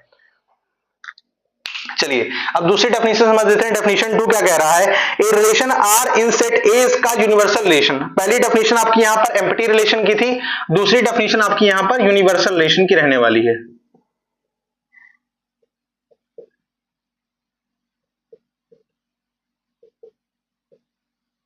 ठीक है, चलिए समझते हैं यूनिवर्सल रिलेशन की क्या डेफिनेशन है। तो आपसे कह रहा है A relation R in set A, जो रिलेशन आर है किसी सेट ए के लिए, इसका universal relation if each element of A is related to every element of A that is R is equal to A cross A के। ठीक है, इसको नोट करें। तो यहां पर आपसे कह रहा है कि यार यूनिवर्सल रिलेशन कब होगा, यूनिवर्सल रिलेशन तब होगा जब आर जो है आपका ए क्रॉस ए के बराबर हो जाए, यानी ए के, यानी सेट ए से अगर आप रिलेशन डिफाइन कर रहे हैं सेट ए के लिए, तो जितने भी एलिमेंट हैं सेट ए में सबकी पेयरिंग हो जाए, यानी हर एक एलिमेंट की पेयरिंग होनी चाहिए।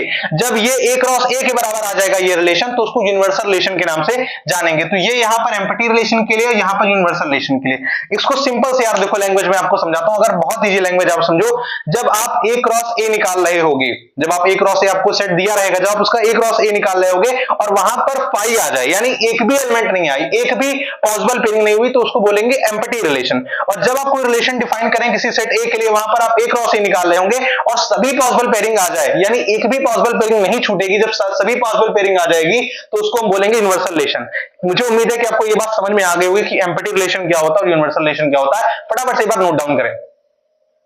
चलिए एक लास्ट पॉइंट मैं आपको डिस्कस कर देता हूं, उसके बाद अपन सीधा एग्जांपल्स पे आ जाएंगे। एक लास्ट पॉइंट है आपको एनसीईआरटी में अगर आप देखेंगे तो एक लास्ट मतलब जो हेडिंग के रूप में लिखा है, कह रहा है both the empty relation and universal relation are sometimes called trivial relations. आपसे ये कह रहा है कि कभी कभी जो एम्प्टी रिलेशन होते हैं और जो यूनिवर्सल रिलेशन होते हैं वो कभी कभी के लिए बात कर रहा है, समटाइम्स, यानी कुछ बार ये क्या ट्रिवियल रिलेशन भी कहलाते हैं। जैसे आप ये समझे, मान लीजिए हमारे पास दो सेट हैं, हम इससे समझा देते हैं आपको। ऐसे सेट ए है, मान लीजिए set of all natural number, set of all natural numbers, और सेट बी है set of all whole numbers. ठीक है, अब आप ये समझे, सेट ए आपको दिया set of all natural numbers और सेट बी आपको दिया है set of all whole numbers. तो पहले बता दूं ये आपके ट्रिवियल रिलेशंस हो सकते हैं, लेकिन कैसे अभी मैं आपको बताता हूं।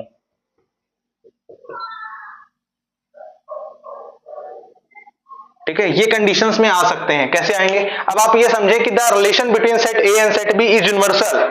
यहां पर कह रहा है जो रिलेशन है सेट ए से सेट बी के लिए वो यूनिवर्सल रिलेशन है। क्यों? Set of all natural number, या जितने भी ऑल नेचुरल नंबर होंगे, नेचुरल नंबर किससे स्टार्ट होंगे, 1 से स्टार्ट होंगे, 1 2 3 4, यानी जितने भी नेचुरल नंबर होते हैं पहले तो पॉजिटिव नंबर होंगे, तो 1 से स्टार्ट होंगे और सो ऑन तक चलते चले जाएंगे। फिर कह रहा है सेट ऑफ होल नंबर, जो होल नंबर होंगे वो 0 से स्टार्ट होंगे, 0 1 2 3 4 और चलते चले जाएंगे। तो आप एक बार सोचो, हल्का दिमाग लगाना एक बार, क्या जितने भी नेचुरल नंबर हैं जब वो हम लिखते चले जाएंगे, नेचुरल नंबर भाई अगर आप लिखोगे तो आप ये नहीं लिखोगे 1 2 3 4 5 6 7 ऐसे करते लिख ही जाओगे। होल नंबर लिखोगे तो आप 0 से स्टार्ट करोगे, 0 1 2 3 4 5 6। तो आप ये समझो क्या होल नंबर के सेट में, सेट ऑफ होल नंबर, यानी जो सेट है होल नंबर का, क्या उसमें सारे नेचुरल नंबर आ रहे हैं? तो बिल्कुल सारे नेचुरल नंबर आ रहे हैं। लेकिन जो सेट है होल नंबर का, ध्यान से सुनिएगा, देखो जो सेट आपके नेचुरल नंबर का और होल नंबर का आपने लिख दिया, ऊपर आपने नेचुरल नंबर लिखा, नीचे आपने होल नंबर लिखा, तो जितने नेचुरल नंबर है ये सब होल नंबर के अंतर्गत आ रहे हैं, यानी होल नंबर में सारे नेचुरल नंबर आ रहे हैं। ये बात समझ में आ रही है ना आपको? तो ये क्या हो जाएगा, इसका यूनिवर्सल रिलेशन हो जाएगा। तो वही आपसे कह रहा है कि the relation between set A and set B is universal relation since every element of set A and set B and empty universal relation can also be known as trivial relation. इसको हम trivial relation भी कहते हैं। ठीक है, इतनी basic सी बात थी, केवल आपको इतनी बात समझनी थी इसके लिए, और कुछ एक्स्ट्रा पॉइंट यहां पर नहीं समझने थे। ठीक है ना, तो मुझे उम्मीद है कि आपको ये पॉइंट क्लियर हो गया होगा। चलिए आपका एग्जांपल 1 देखते हैं। तो आपका एनसीईआरटी बुक का एग्जांपल 1 क्या कहता है, ठीक है। वैसे क्वेश्चंस आपको यहाँ पर जो एग्जांपल 1 है वो आपको लिखा मिल जाएगा, मैं आपको दिखा दे रहा हूँ। यहाँ पर एग्जांपल लिखे हैं, आप वहां से पढ़ लेंगे, मैं रीडिंग कर देता हूँ एक बार। कह रहा है कि let A be the set of all student of a boys school. Let जो सेट ए है वो सेट ऑफ ऑल स्टूडेंट है किसी बॉयज स्कूल का, so that the relation R in A given by R is equal to, फिर A comma B such that A sister of B is the empty relation and R dash करके लिखा है A comma B the difference between height of A and B is less than 3 metre is the universal relation. ठीक है, अब ये question आपको दिया हुआ है यार। देखो इस क्वेश्चन में आपको बेसिकली 2 क्वेश्चन दिया हुआ है। पहला क्वेश्चन जो आपसे कह रहा है कि जो सेट ए है वो बॉयज स्कूल का है, ठीक है। Let A be the set of all student, जितने भी स्टूडेंट है किसी बॉयज स्कूल के लिए, so that the relation R, तो आपको यहां पर रिलेशन आर को शो करना है in a set A given by R is equal to, यानी रिलेशन जो है A is a sister of B. अब यार आप खुद सोचो एक बार, हल्का सा दिमाग लगाना, कि यहां पर बात कर रहा बॉयज स्कूल की, ठीक है। बॉयज स्कूल ने बात कर रहा और रिलेशन को डिफाइन किया गया है A is a sister of B. A sister है किसकी, बी की। तो यार सिंपल सी बात है, अगर बॉयज स्कूल है तो केवल लड़के ही पढ़ते होंगे वहां पे, जनरली लड़के ही पढ़ते होंगे यार, ऑब्वियस सी बात है। अगर बॉयज स्कूल है तो लड़के ही पढ़ेंगे, लड़कियां तो होंगी नहीं।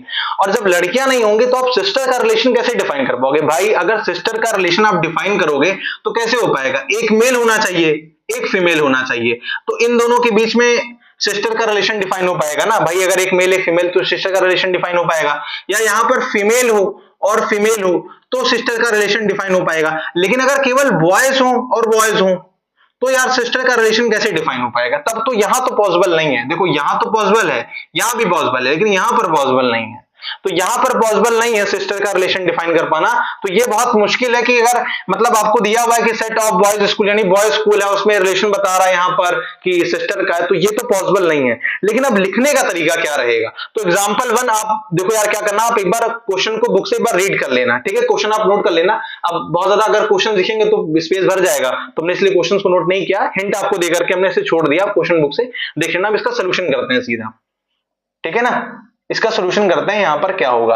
तो सोल्यूशन में आपको सबसे पहले क्या लिखना है कि सेट ए को लिखना है। तो सेट क्या है? Set of all student of boys school, ठीक है। जो सेट ए है आपका वो क्या है? Set of all students, set of all students of a boys school, यानी जितने भी स्टूडेंट पढ़ते हैं बॉयज स्कूल में वो क्या हो जाएंगे? आपके सेट ए में आ जाएंगे, ठीक है। और रिलेशन कैसे डिफाइन किया गया है? अगर आप बहुत ध्यान से देखो तो वहां पर जो रिलेशन है आपका वो बताया गया है A is sister of B, ठीक है। तो यहां पर कह रहा है A is sister of B. अब आप हल्का सा सोचो यहां पर कौन सा रिलेशन आएगा। यहां पर जो रिलेशन आपका होने वाला है वो आपका फाई होने वाला है, यानी एम्प्टी रिलेशन। क्यों? अरे यार आप खुद सोचो ना यार, A is sister of B, boys school में लड़के पढ़ते होंगे, क्या सिस्टर का रिलेशन यहां पर एस्टेब्लिश हो पाएगा? नहीं हो पाएगा। मैंने डेफिनेशन में आपको बताया था, रिलेशन की डेफिनेशन क्या मैंने बताई थी कि दो लोग के बीच में रिलेशन, लेकिन जो रिलेशन होना चाहिए वो लिंक या उनके बीच में जो संबंध होना चाहिए वो रिकॉग्नाइजेबल होना चाहिए, यानी एक मतलब यार पॉसिबल हो। यहां तो संबंध ही नहीं पॉसिबल है भाई। बॉयज स्कूल में लड़के पढ़ते होंगे और बता रहा as a sister of B, तो दो लड़के कभी यार कैसे बहन हो सकते हैं? हो ही नहीं सकते यार, पॉसिबल ही नहीं है। तो यहां पर आपको फाई लिखना पड़ेगा। यहां पर जो रिलेशन आएगा फाई आएगा, बिकॉज इन बॉयज स्कूल आपको लिखना है यहां पर ऐसे, बिकॉज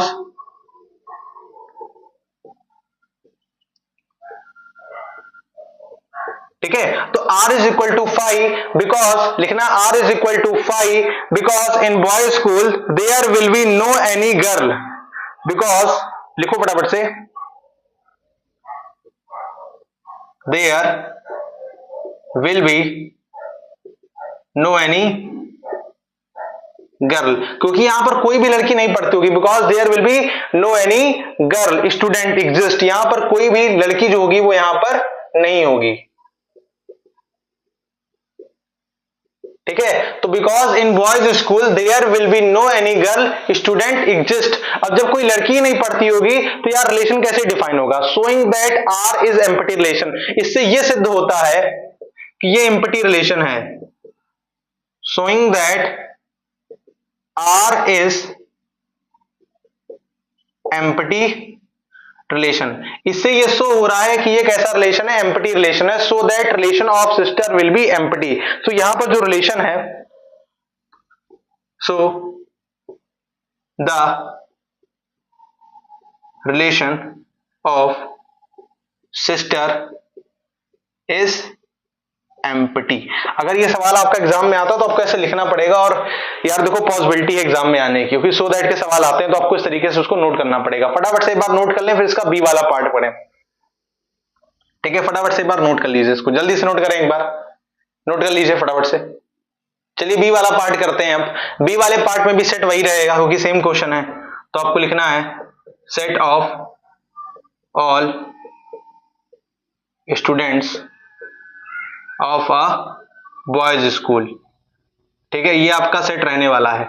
अब हम रिलेशन डिफाइन कर रहे हैं तो आर डैश करके लिखेंगे, R dash is equal to curly bracket, यहां पर भी A comma B such that. अब यहां पर जो रिलेशन लिखा है वो क्या लिखा है, रिलेशन यहां पर difference between height of A and B, difference between height of A and B is less than 3 meter. तो आपको लिखना है यहां पर difference between height of A and B is less than 3 meter. तो यहां पर कह रहा है जो हाइट है ए और बी की इज लेस देन 3 मीटर। देखो यार ये सवाल बहुत मतलब अच्छा क्वेश्चन है, ये आप समझ सकते हो, कॉमन सेंस से क्वेश्चन होगा। आप ये समझे, कह रहा है कि set of all student of a boy school, जो सेट ए है आपका, वहां पर जितने भी स्टूडेंट पढ़ते हैं इस बॉय स्कूल में वो आपके सेट ए में आ जाएंगे। फिर कह रहा है difference between height of A and B is less than 3 meter, यानी सेट ए और सेट बी में दोनों लड़के होंगे भाई। अगर बॉय स्कूल है तो ए भी लड़का होगा बी भी लड़का होगा, तो उन दोनों की हाइट में जो डिफरेंस होना चाहिए वो 3 मीटर से कम होना चाहिए। मैं आपकी जानकारी के लिए बता दूं, 1 मीटर में 100 सेंटीमीटर होते हैं, यानी 3 मीटर में 300 सेंटीमीटर होंगे। और जो नॉर्मल हाइट होती है, यानी जो वर्ल्ड में या इंडिया में मिला लो, जो नॉर्मल हाइट है वो 170 सेंटीमीटर होती है। मतलब एक पर्सन की जो नॉर्मल रेंज ऑफ हाइट होती है वो 170 सेंटीमीटर की होती है। लेकिन इसमें कह रहा जो दो लोग की हाइट के बीच में डिफरेंस हो वो 3 मीटर से कम हो, यार ये तो बिल्कुल पॉसिबल है, एकदम सीधी सी बात है। आप ये सोचो, कोई दो व्यक्ति हैं, उनके हाइट के बीच में जो डिफरेंस होगा वो 3 मीटर से कम होगा, बिल्कुल 3 मीटर से कम होगा। यार 3 मीटर से ज्यादा हो ही नहीं सकता, और 3 मीटर भी बहुत ज्यादा है।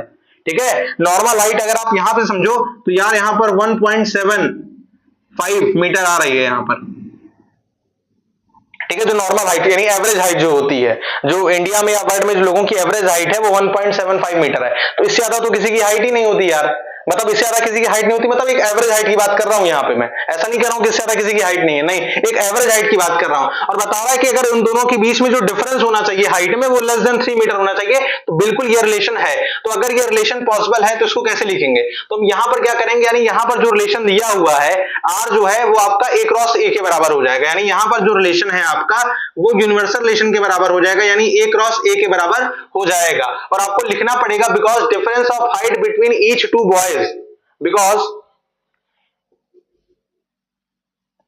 because difference of height of two boys, ठीक है, because difference of height of, ठीक है, each two boys, difference of height of, यहां पर each कर लीजिएगा, each two boys is always less than 3 meter, यानी उनके हाइट में जो डिफरेंस होगा वो हमेशा क्या होगा, 3 मीटर से कम होगा। इस बात को नोट कर लेंगे, बहुत इंपॉर्टेंट पॉइंट है, फटाफट से इसको नोट करें एक बार। तो इस तरीके से आपका एग्जांपल 1 जो है कंप्लीट हो गया। अब कुछ रिमार्क वाले पॉइंट है जो एनसीईआरटी में दिए हुए हैं, मैं आपको फटाफट से एक बार बता देता हूं, आप उनको समझ लें। और वो रिमार्क्स वाले पॉइंट अगर आप समझ लेंगे तो फिर अपन जो है फिर धीरे धीरे एग्जांपल 2 पे प्रोसीड करेंगे। तो यहां पर बता रहा है कि रिलेशन को लिखने के 2 वेज, यानी 2 तरीके हैं, 2 तरीके हैं रिप्रेजेंटिंग अ रिलेशन, किसी रिलेशन को रिप्रेजेंट करने के लिए। 2 वेज ऑफ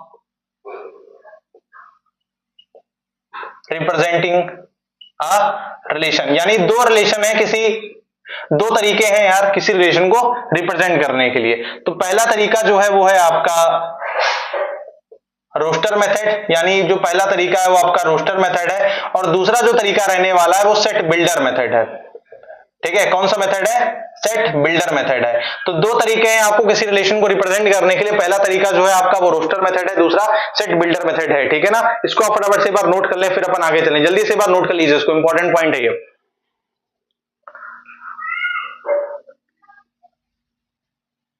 चलिए एक पॉइंट हो गया, क्लियर है। अब एक बात और उसमें लीजिए, जैसे अगर मैं आपसे ये कह रहा हूं कि मान लीजिए अगर हम कोई रिलेशन डिफाइन कर रहे हैं किसी भी चीज के लिए, तो हम रिलेशन डिफाइन करते हैं उसके तरीके का होता है। मैंने बताया था, फिर से बार बता देता हूं कि अगर इस तरीके से लिखा रहे a कॉमा बी बिलोंग करता आर में, इसका मतलब यहां पर ये है कि ये वाला जो एलिमेंट है यानी जो पेयरिंग है a कॉमा बी की, वो आपकी रिलेशन में आ रही है, बिलोंग करती है रिलेशन में। तो हम यहां पर ये भी कह सकते हैं कि a is related to B. तो a यहां पर जो है वो किस तरीके रिलेट करता है b से, तो a is related to b, तो यहां पर ये रिप्रेजेंटेशन भी होएगा, ठीक है ना। तो a comma b belongs to r, a is related to b, यहां पर इस तरीके भी आप लिख सकते हैं, ये भी एक तरीका हो सकता है लिखने का, ठीक है ना। क्लियर है बात। अब हमें टाइप्स ऑफ रिलेशन पढ़ने, यानी इसमें हमें कितने टाइप के रिलेशन पढ़ने, तो बता देता हूं आपको। हमें 3 प्रकार के रिलेशन यहां पर पढ़ने हैं। पहला हमको पढ़ना है रिफ्लेक्सिव रिलेशन, रिफ्लेक्सिव रिलेशन। दूसरा हमको पढ़ना है सिमेट्रिक रिलेशन, सिमेट्रिक रिलेशन। और तीसरा आपको पढ़ना है ट्रांजिटिव रिलेशन। तीसरा आपको पढ़ना है transitive relation, reflexive relation, symmetric relation और ट्रांजिटिव रिलेशन। आपको ये 3 रिलेशन जो है पढ़ने हैं और अच्छे से समझना है, ठीक है। चलिए तो अब इनकी डेफिनेशन भी समझते हैं कि रिफ्लेक्सिव रिलेशन क्या होता है, सिमेट्रिक रिलेशन क्या होता है और ट्रांजिटिव रिलेशन क्या होता है। तो यहां पर ये बात समझे, a relation R in set A is called, तो जो आपका रिलेशन आर अगर उसको सेट ए के लिए हम डिफाइन कर रहे हो, तो पहली बात तो ये कंडीशन बनती है कि रिफ्लेक्सिव रिलेशन कब होगा, रिफ्लेक्सिव कब होगा, सिमेट्रिक कब होगा और ट्रांजिटिव कब होगा। तो पहले रिफ्लेक्सिव के लिए समझते हैं कि रिफ्लेक्सिव कब होगा। तो देखो यार रिफ्लेक्सिव कब होएगा, ठीक है। इसके लिए सिंपल सी कंडीशन आपको याद रखनी है, बस छोटी सी कंडीशन है। अगर a कॉमा ए बिलोंग करेगा r में, अगर a कॉमा ए आपका बिलोंग करेगा r में for every a belongs to set a, ठीक है। If a comma a belong करेगा r में फॉर एवरी, इसका सिंबल ये होता है बिलोंग्स टू सेट a, तो ये आपका क्या हो जाएगा, आपका रिफ्लेक्सिव रिलेशन हो जाएगा, ठीक है ना। ये बात क्लियर है। यानी आपसे कहने का मतलब ये कि जैसे आप सेट ए लिखोगे तो सेट ए में कुछ एलिमेंट्स होंगे, मान ले वो एलिमेंट ये है, तो जो एलिमेंट यहां पर लिखा है वही एलिमेंट सेम यहां पर भी आना चाहिए। अगर इस तरीके से हो रहा है और ये रिलेशन आर को डिफाइन कर रहा है, ठीक है, मतलब उसके अंदर ये रिलेशन आ रहा है, तो ये आपका रिलेशन हो जाएगा रिफ्लेक्सिव रिलेशन, ठीक है। If a comma A belongs to r for every a belongs to set a, जो कि सेट a को बिलोंग करेगा। अब एग्जांपल से और बढ़िया तरीके से क्लियर हो जाएगा, ठीक है। अब बात करते हैं सिमेट्रिक रिलेशन क्या होता है। देखो कोई भी रिलेशन सिमेट्रिक तब होगा अगर if a1 comma a2 belongs to, अगर आपसे कह रहा है कि मान लीजिए 2 रिलेशन आपके हैं, अगर a1 कॉमा a2 बिलोंग करता है r को यानी रिलेशन को, it implies that a2 comma a1 ये भी रिलेशन को बिलोंग करना चाहिए। यानी अगर a1 कॉमा a2 रिलेशन में आ रहा है, बिलोंग करता है, तो a2 कॉमा a1 भी रिलेशन में आना चाहिए। अगर ये कंडीशन हो रही है तब वो कैसा हो जाएगा, तब वो आपका सिमेट्रिक रिलेशन हो जाएगा। तब वो आपका कैसा रिलेशन हो जाएगा, सिमेट्रिक रिलेशन हो जाएगा। और एक कंडीशन और याद रखेंगे, फॉर ऑल या फॉर एवरी, ये फॉर एवरी का सिंबल है, याद रखिएगा इसको, फॉर एवरी का ये सिंबल है। फॉर एवरी जो a1 और a2 हैं ये सेट a को बिलोंग करने चाहिए, ठीक है, यानी ये सेट a के पार्ट होने चाहिए। अब बात करते हैं ट्रांजिटिव रिलेशन की। ट्रांजिटिव रिलेशन का थोड़ा सा ध्यान दीजिएगा, इंपॉर्टेंट है ये थोड़ा सा, अगर ध्यान नहीं देंगे तो फिर ये समझ में भी नहीं आएगा, ठीक है। ट्रांजिटिव रिलेशन कब होगा, तो इसमें आपको एक बात समझ में आनी है कि अगर a1 कॉमा a2 बिलोंग करता है रिलेशन r के लिए, अगर a1 कॉमा a2 बिलोंग करता है रिलेशन r के लिए एंड a2 कॉमा a3 ये भी बिलोंग करता है रिलेशन r के लिए, देन तब a1 कॉमा a3 भी रिलेशन r में बिलोंग करना चाहिए। और कंडीशन वही है, फॉर एवरी a1 a2 और a3 ये किसको बिलोंग करने चाहिए, सेट a को बिलोंग करने चाहिए। तब जाकर के ये जो रिलेशन होगा आपका वो ट्रांजिटिव रिलेशन होगा। फटाफट से एक बार नोट करें इसको, ठीक है, जल्दी से नोट करें एक बार।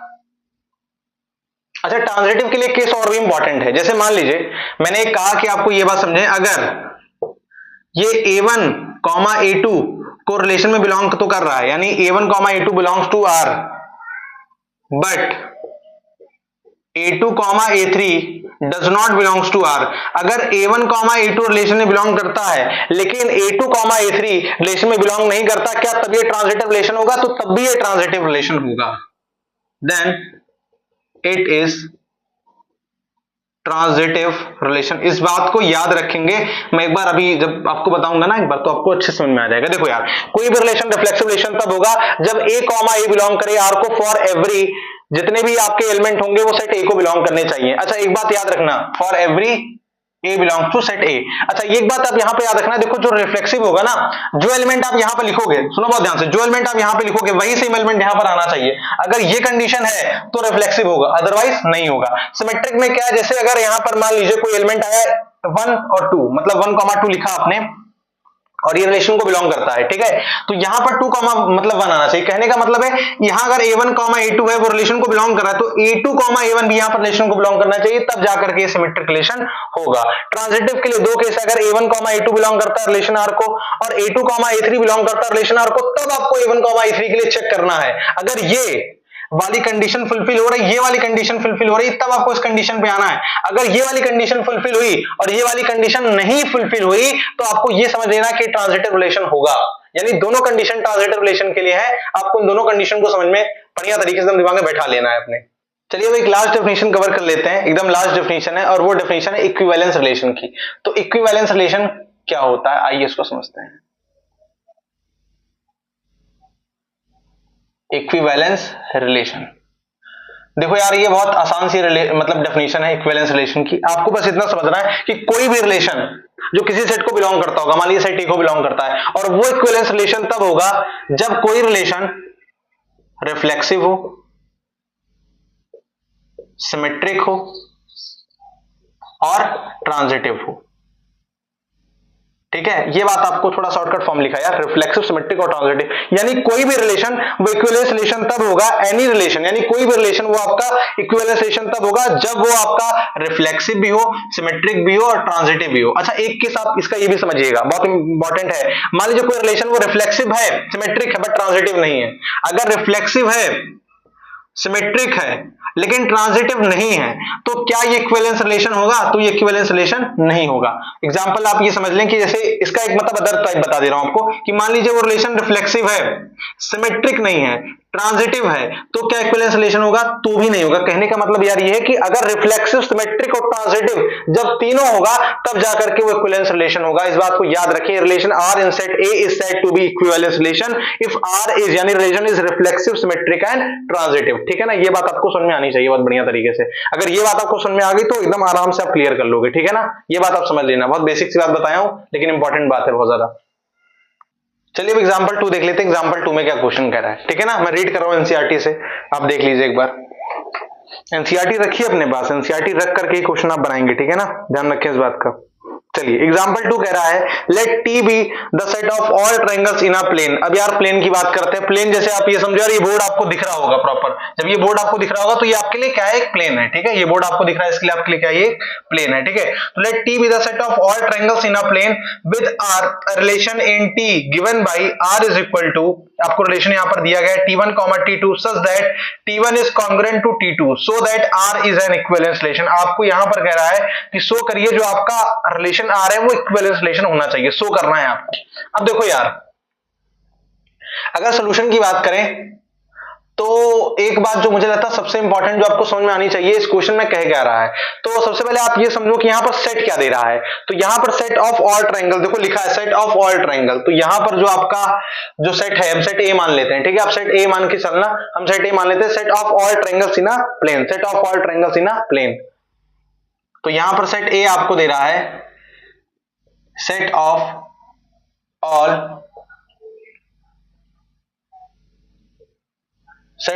Triangles in a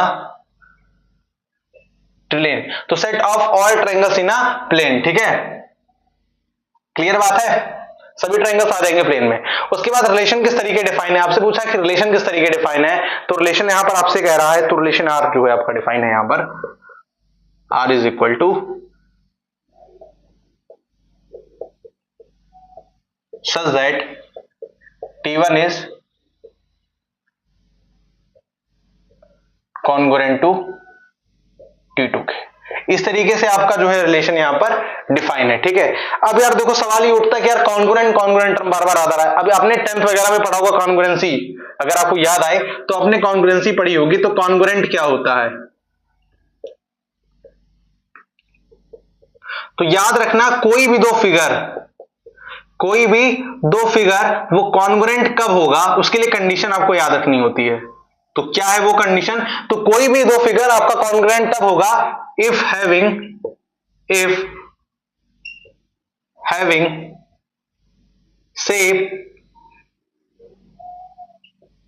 shape and size with each other।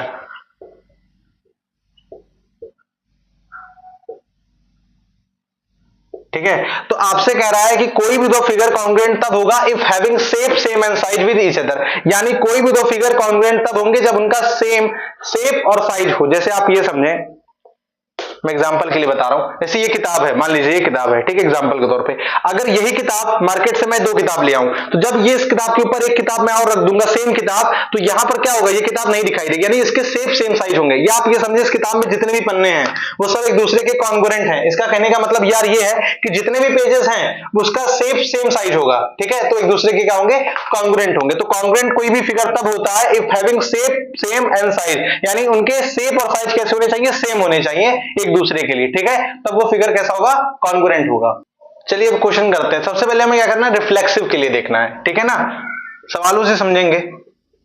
तो रिफ्लेक्सिव कब होगा ये, तो यार देखो सीधी सी बात है, ये रिलेशन रिफ्लेक्सिव तब होगा, पहली बात तो आप ये समझें कि जितने भी ट्रायंगल हैं इस प्लेन में, जितने भी ट्रायंगल आप बना सकते हैं वो सेट ए को बिलोंग कर रहे हैं, क्योंकि set of all triangle in a plane, ठीक है। तो आपको ये रिलेशन के सबसे पहले इंपॉर्टेंट चीज जो लिखनी है, आपको लिखना पड़ेगा for every triangles belong to set a, यानी जितने भी ट्रायंगल बनेंगे वो सेट ए को बिलोंग करेंगे। आपको ऐसे एग्जाम में लिख के आना है, ठीक है ना।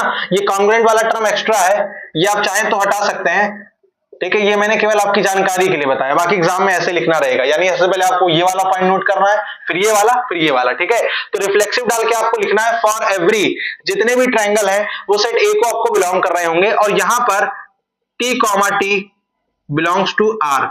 या आप ऐसे समझो यार कि जैसे मैंने मान लो कोई ट्रायंगल बनाया, यहां पर एक ट्रायंगल बनाया, एग्जांपल ले लीजिए, एक ट्रायंगल ये बनाया और एक ट्रायंगल ये बनाया, ठीक है, और ये क्या एक दूसरे के कॉन्ग्रुएंट है, तो बिल्कुल कॉन्ग्रुएंट। अगर इनका शेप और साइज सेम होगा तो ये एक दूसरे के कैसे होंगे, कॉन्ग्रुएंट होंगे, ठीक है। तो अगर इस वाले ट्रायंगल को उठा के सारे ट्रायंगल पे रख दूं तो ये ट्रायंगल छुप जाएगा, इसका मतलब ये कॉन्ग्रुएंट। तो जितने भी ट्रायंगल बनेंगे सब एक दूसरे के क्या होंगे, यहां पर कॉन्ग्रुएंट होंगे, तो इसीलिए ये रिलेशन रिफ्लेक्सिव होगा, ठीक है। तो for every T belongs to, यानी जितने भी ट्रायंगल होंगे वो सेट ए को बिलोंग करेंगे, और T comma T belongs to R आपको लिखना पड़ेगा because every triangle is congruent to itself, क्योंकि जितने भी ट्रायंगल होंगे लिखना होगा आपको because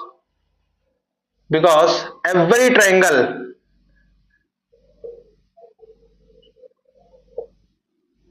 is congruent to itself with each other। जितने भी ट्रायंगल होंगे वो कॉन्ग्रुएंट होंगे एक दूसरे के लिए, ठीक है। अब थोड़ा सा समझ लेते हैं सिमेट्रिक के बारे में, ठीक है। अब देखिए सिमेट्रिक, कोई भी रिलेशन सिमेट्रिक कब होगा, तो आप फिर वही बात यार, जितने भी ट्रायंगल बनेंगे वो सब सेट ए को बिलोंग करते होंगे, और यहां पर आप ये समझें कि जितने भी ट्रायंगल बनेंगे वो सब सेट ए को बिलोंग करेंगे, और यहां पर T1, T2 belong to set a, यानी दो ट्रायंगल मान लो बनाए T1, T2 belong to set ए, अगर वो T1 वाला जो ट्रायंगल है वो T2 के कॉन्ग्रुएंट है और वो सेट ए को बिलोंग करेगा, तो जो T2 वाला ट्रायंगल होगा वो भी T1 के कॉन्ग्रुएंट होगा। सीधी सी बात है ना यार। आप ये समझो, जैसे मैंने आपको बताया था ना एग्जांपल की, आप इस किताब से समझ सकते हैं कि अगर ऐसी दो किताब ले आऊं तो एक दूसरे के कॉन्ग्रुएंट होगी, तो अगर ये वाली किताब उस वाली किताब के कॉन्ग्रुएंट है तो वो वाली किताब भी तो उस किताब के कॉन्ग्रुएंट होगी, क्योंकि दोनों का जो साइज और शेप है वो सेम है, ठीक है ना। तो ये बात आपको ध्यान रखनी है कि दोनों किताबें दूसरे के कॉन्ग्रुएंट होंगी, तो इस वाला जो ट्रायंगल होगा ये दूसरे वाले ट्रायंगल के भी कॉन्ग्रुएंट होगा। तो for every T belongs to A आपको लिखना पड़ेगा T1, T2 belong to set A, और आपको ये चीज थोड़ा ध्यान रखना है। देखो ये इंपॉर्टेंट, थोड़ा सा इंपॉर्टेंट आपके इसलिए भी क्योंकि लिखने का तरीका आपको ऐसे ही रखना है, अगर आपने थोड़ा भी ऊपर नीचे किया तो एग्जामिनर यहां पर नंबर जो है आपके वो काट सकता है, ठीक है। तो हम मानेंगे कि जो आपका T1, T2 है, जो आपका T1, T2 है वो आपका रिलेशन में आ रहा होगा, ठीक है। तो हम ये मानेंगे कि T1, T2 जो है आपका वो रिलेशन में आ रहा है, और जब ये रिलेशन को डिफाइन करना होगा तो T1 क्या हो जाएगा, कॉन्ग्रुएंट हो जाएगा किसके, T2 के, और जैसे ही T1 आपका T2 के कॉन्ग्रुएंट हुआ वैसे ही आपको लिखना पड़ेगा then T2 is also congruent to T1। जैसे T1 T2 के कॉन्ग्रुएंट हुआ तो T2 भी कॉन्ग्रुएंट हो जाएगा किसके, T1 के। आपको ये चीज नोट करना है, ठीक है। तो जो T2 T1 है ये भी रिलेशन को बिलोंग करेगा, ठीक है, यानी रिलेशन के अंतर्गत ये आएगा। तो ये आपका हो जाएगा सिमेट्रिक रिलेशन। क्या हो जाएगा, सिमेट्रिक रिलेशन हो जाएगा। So it is symmetric relation.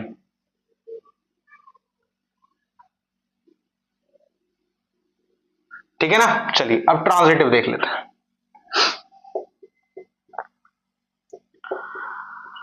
Transitive के लिए क्या रहेगा, ट्रांजिटिव के लिए देखो पहले लाइन तो आपको यही लिखनी है, जितने भी ट्रायंगल होंगे वो सेट ए को बिलोंग करेंगे, ठीक है ना। और T1 T2 T3 ये सब सेट ए को बिलोंग करेंगे, ठीक है ना।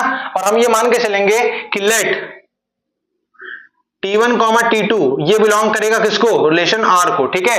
T1 T2 किसको बिलोंग करेगा, रिलेशन R को। तो T1 क्या हो जाएगा, कॉन्ग्रुएंट हो जाएगा T2 के। तो T1 is congruent to T2, ठीक है।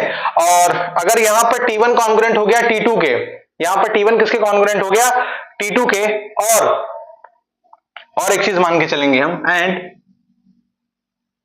T2 T3 belongs to R। तो यहां से क्या हो जाएगा कि T2 जो है वो आपके यहां पर T3 के कॉन्ग्रुएंट हो गया। तो T1 T2 के कॉन्ग्रुएंट हो गया और T2 T3 के कॉन्ग्रुएंट हो गया, ठीक है। आप इसको फर्स्ट मान लीजिए और इसको सेकंड मान लीजिए।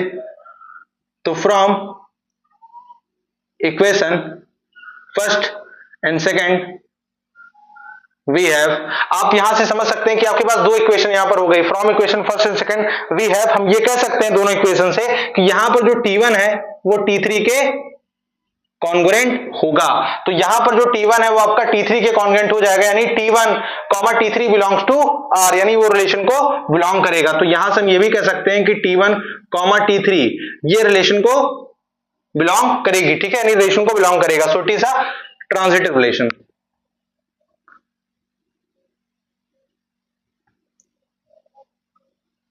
इस वजह से ये कैसा हो जाएगा, ट्रांजिटिव रिलेशन हो जाएगा। और ये आप देख सकते हैं यहां पर आपका एक रिफ्लेक्सिव रिलेशन भी है, सिमेट्रिक रिलेशन भी है और ट्रांजिटिव रिलेशन भी है। तो इस वजह से हम यहां पर ये कह सकते हैं कि इक्विवेलेंस रिलेशन भी होगा, ठीक है। तो ये इतना लिखने के बाद आपको बता, देखो पहले ये लिखना है, फिर ये लिखना है, फिर ये लिखना है, फिर ऐसे लाइन बना करके लिखना है, फिर ये लिखना है, और उसके बाद हेंस ऐसे लिखना है आपको, hence this relation is equivalence relation. इससे ये सिद्ध हो गया कि ये जो रिलेशन है वो आपका इक्विवेलेंस रिलेशन है, ठीक है ना। चलिए आपका एग्जांपल 3 देखते हैं। एग्जांपल 3 क्या कह रहा है, मैं एक बार रीड कर दे रहा हूं क्वेश्चन, आप एक बार बुक से देख लेंगे, ठीक है। एग्जांपल 3 यहां पर कह रहा है let L be the set of all lines in a plane. Plane वही मैंने बताया, जैसे आपको ये बोर्ड दिख रहा है यार, अब ये आपके लिए प्लेन है तो इसमें हम कई सारी लाइंस ड्रॉ कर सकते हैं, ठीक है। तो आप एक प्लेन पे कई सारी लाइन ड्रॉ कर सकते हैं। And R B the relation in L defined as R is equal to L1, L2 such that L1 is perpendicular to L2 so that R is symmetric but neither reflexive nor transitive, ठीक है ना। चलिए अब हमें यहां पर क्या show करना है कि जो रिलेशन R है वो आपका सिमेट्रिक है लेकिन ना ही ट्रांजिटिव है और ना ही रिफ्लेक्सिव है, ठीक है ना। तो चलिए इस रिलेशन को शो करते हैं, लेकिन सबसे पहले वही यार आपको सेट लिखना है। तो set of all lines in a plane, set a मान लेते हैं, सेट ए मान लेते हैं, set of all lines in a plane, ठीक है। Set of all lines in a plane, और आपका रिलेशन जो है वो कुछ इस तरीके से डिफाइन है कि जो आपका रिलेशन R है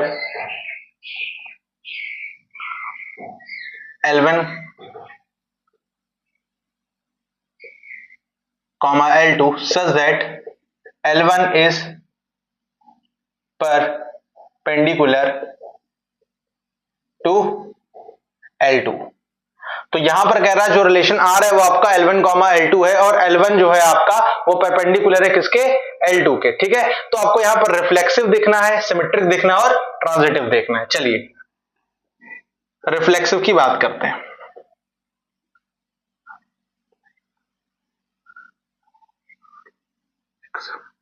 ठीक है, रिफ्लेक्सिव लिखिए।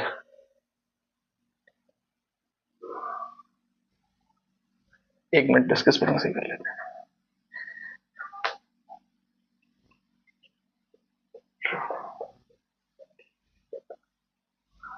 ठीक है। अब रिफ्लेक्सिव के लिए आपको एक बात जो सबसे ज्यादा इंपॉर्टेंट है जो आपको लिखनी है, जितनी भी लाइंस होंगी वो सेट ए में बिलोंग कर रही होंगी, जितनी भी लाइंस होंगी वो सेट ए में बिलोंग कर रही होंगी। तो यहां पर लिखेंगे for every lines belongs to set, यानी जितनी भी लाइंस होंगी वो आपकी क्या कर रही होंगी, यहां पर सेट ए में बिलोंग कर रही होंगी, जितनी भी लाइंस होंगी वो सेट ए में बिलोंग कर रही होंगी। अच्छा, अब रिलेशन आपको दिया कि L1 is perpendicular to L2 के। अब ये आप सोचो यहां पर क्या आ जाएगा, L1 कॉमा L, यानी L कॉमा L बिलोंग करेगा R में। आप एक बार सोच के बताओ, क्या कोई लाइन कभी खुद के परपेंडिकुलर हो सकती है? कोई लाइन कभी खुद के परपेंडिकुलर हो सकती है? जैसे कोई लाइन मान लीजिए ये एक लाइन है मान लेते हैं, तो क्या ये लाइन कभी खुद के परपेंडिकुलर हो पाएगी? अरे भाई पॉसिबल ही नहीं है। कोई भी लाइन खुद के परपेंडिकुलर कैसे हो सकती है? नहीं हो सकती है। तो L comma L does not belongs to R। अब ये कभी रिलेशन में आएगा ही नहीं। क्यों नहीं आएगा? Because lines are not perpendicular to itself, ठीक है, वो कभी खुद के परपेंडिकुलर नहीं होंगी। तो because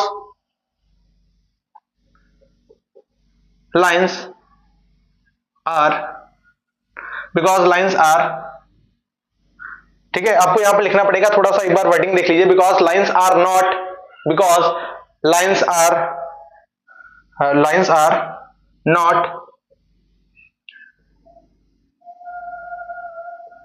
perpendicular to itself, यानी जितनी भी लाइंस आप यहां पर बनाएंगे वो लाइन कभी खुद के परपेंडिकुलर नहीं होगी। सो it is not a reflexive relation. तो इससे यह सिद्ध होता है कि रिफ्लेक्सिव रिलेशन तो नहीं है। सो it is not a reflexive relation. तो ये रिफ्लेक्सिव रिलेशन तो नहीं है यार। चलिए बात करते हैं सिमेट्रिक की, ठीक है, और उस लाइन को हम L1 मान लेते हैं। अब सिमेट्रिक में क्या है, देखो सिमेट्रिक में यार सबसे पहली बात वही, फॉर एवरी जितनी भी लाइंस हैं वो सेट ए को बिलोंग करेंगी। अच्छा, हम ये मान के चलते हैं कि L1 जो है वो L2 के क्या है, परपेंडिकुलर है। तो L1 कॉमा L2 रिलेशन में बिलोंग करेगा, यानी L1 जो है वो क्या है, L2 के परपेंडिकुलर है। तो ये लाइन L2 हो जाएगी, ठीक है ना। अगर L2 के परपेंडिकुलर है, यानी L1 कॉमा L2 रिलेशन में आपके है, तो बहुत सोच करके बताइएगा, एक बार ध्यान से सोच लीजिए, विचार कर लीजिए। अगर L1 कॉमा L2 आपका रिलेशन में बिलोंग करता है, यानी R में बिलोंग करता है, तो क्या L2 L1 में बिलोंग करेगा? मान के चलिए, एक बार देख लीजिए इसको, एक बार विचार करिए, क्या ये पॉसिबल है? क्या ये केस पॉसिबल है? ठीक है, अब मैं आपको देखिए दिखाता हूं यहां पर लिखने का तरीका, लेकिन थोड़ा सा आपको यार यहां पर चेंज कर लेना, एक बार बता दे रहा हूं मैं, क्योंकि यार देखो बोर्ड एग्जाम में लिखना, लिखने पे आपको नंबर मिलेगा, क्योंकि शो करना तो लिखने पे देखो नंबर आपको देगा।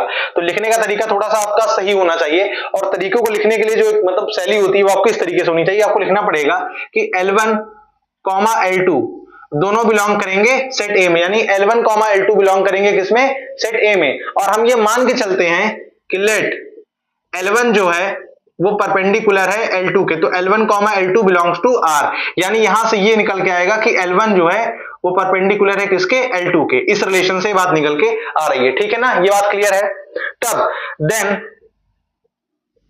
यहां पर L2 comma L1 belongs to R, यानी यहां से ये सिद्ध हुआ कि L1 जो है वो परपेंडिकुलर है L1 के, ठीक है। जो L2 यहां पर है वो किसके परपेंडिकुलर है, L1 के। अब जब यहां पर L1 कॉमा L2 बिलोंग कर रहा है रिलेशन R में, और L2 कॉमा L1 बिलोंग कर रहा है रिलेशन R में, तो क्या ये सिमेट्रिक रिलेशन होगा? तो हाँ, ये सिमेट्रिक रिलेशन होगा। सो it is a symmetric relation.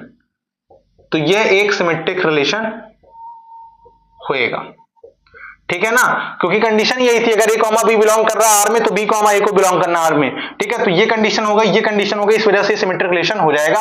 अब लास्ट कंडीशन आती है ट्रांजिटिव की।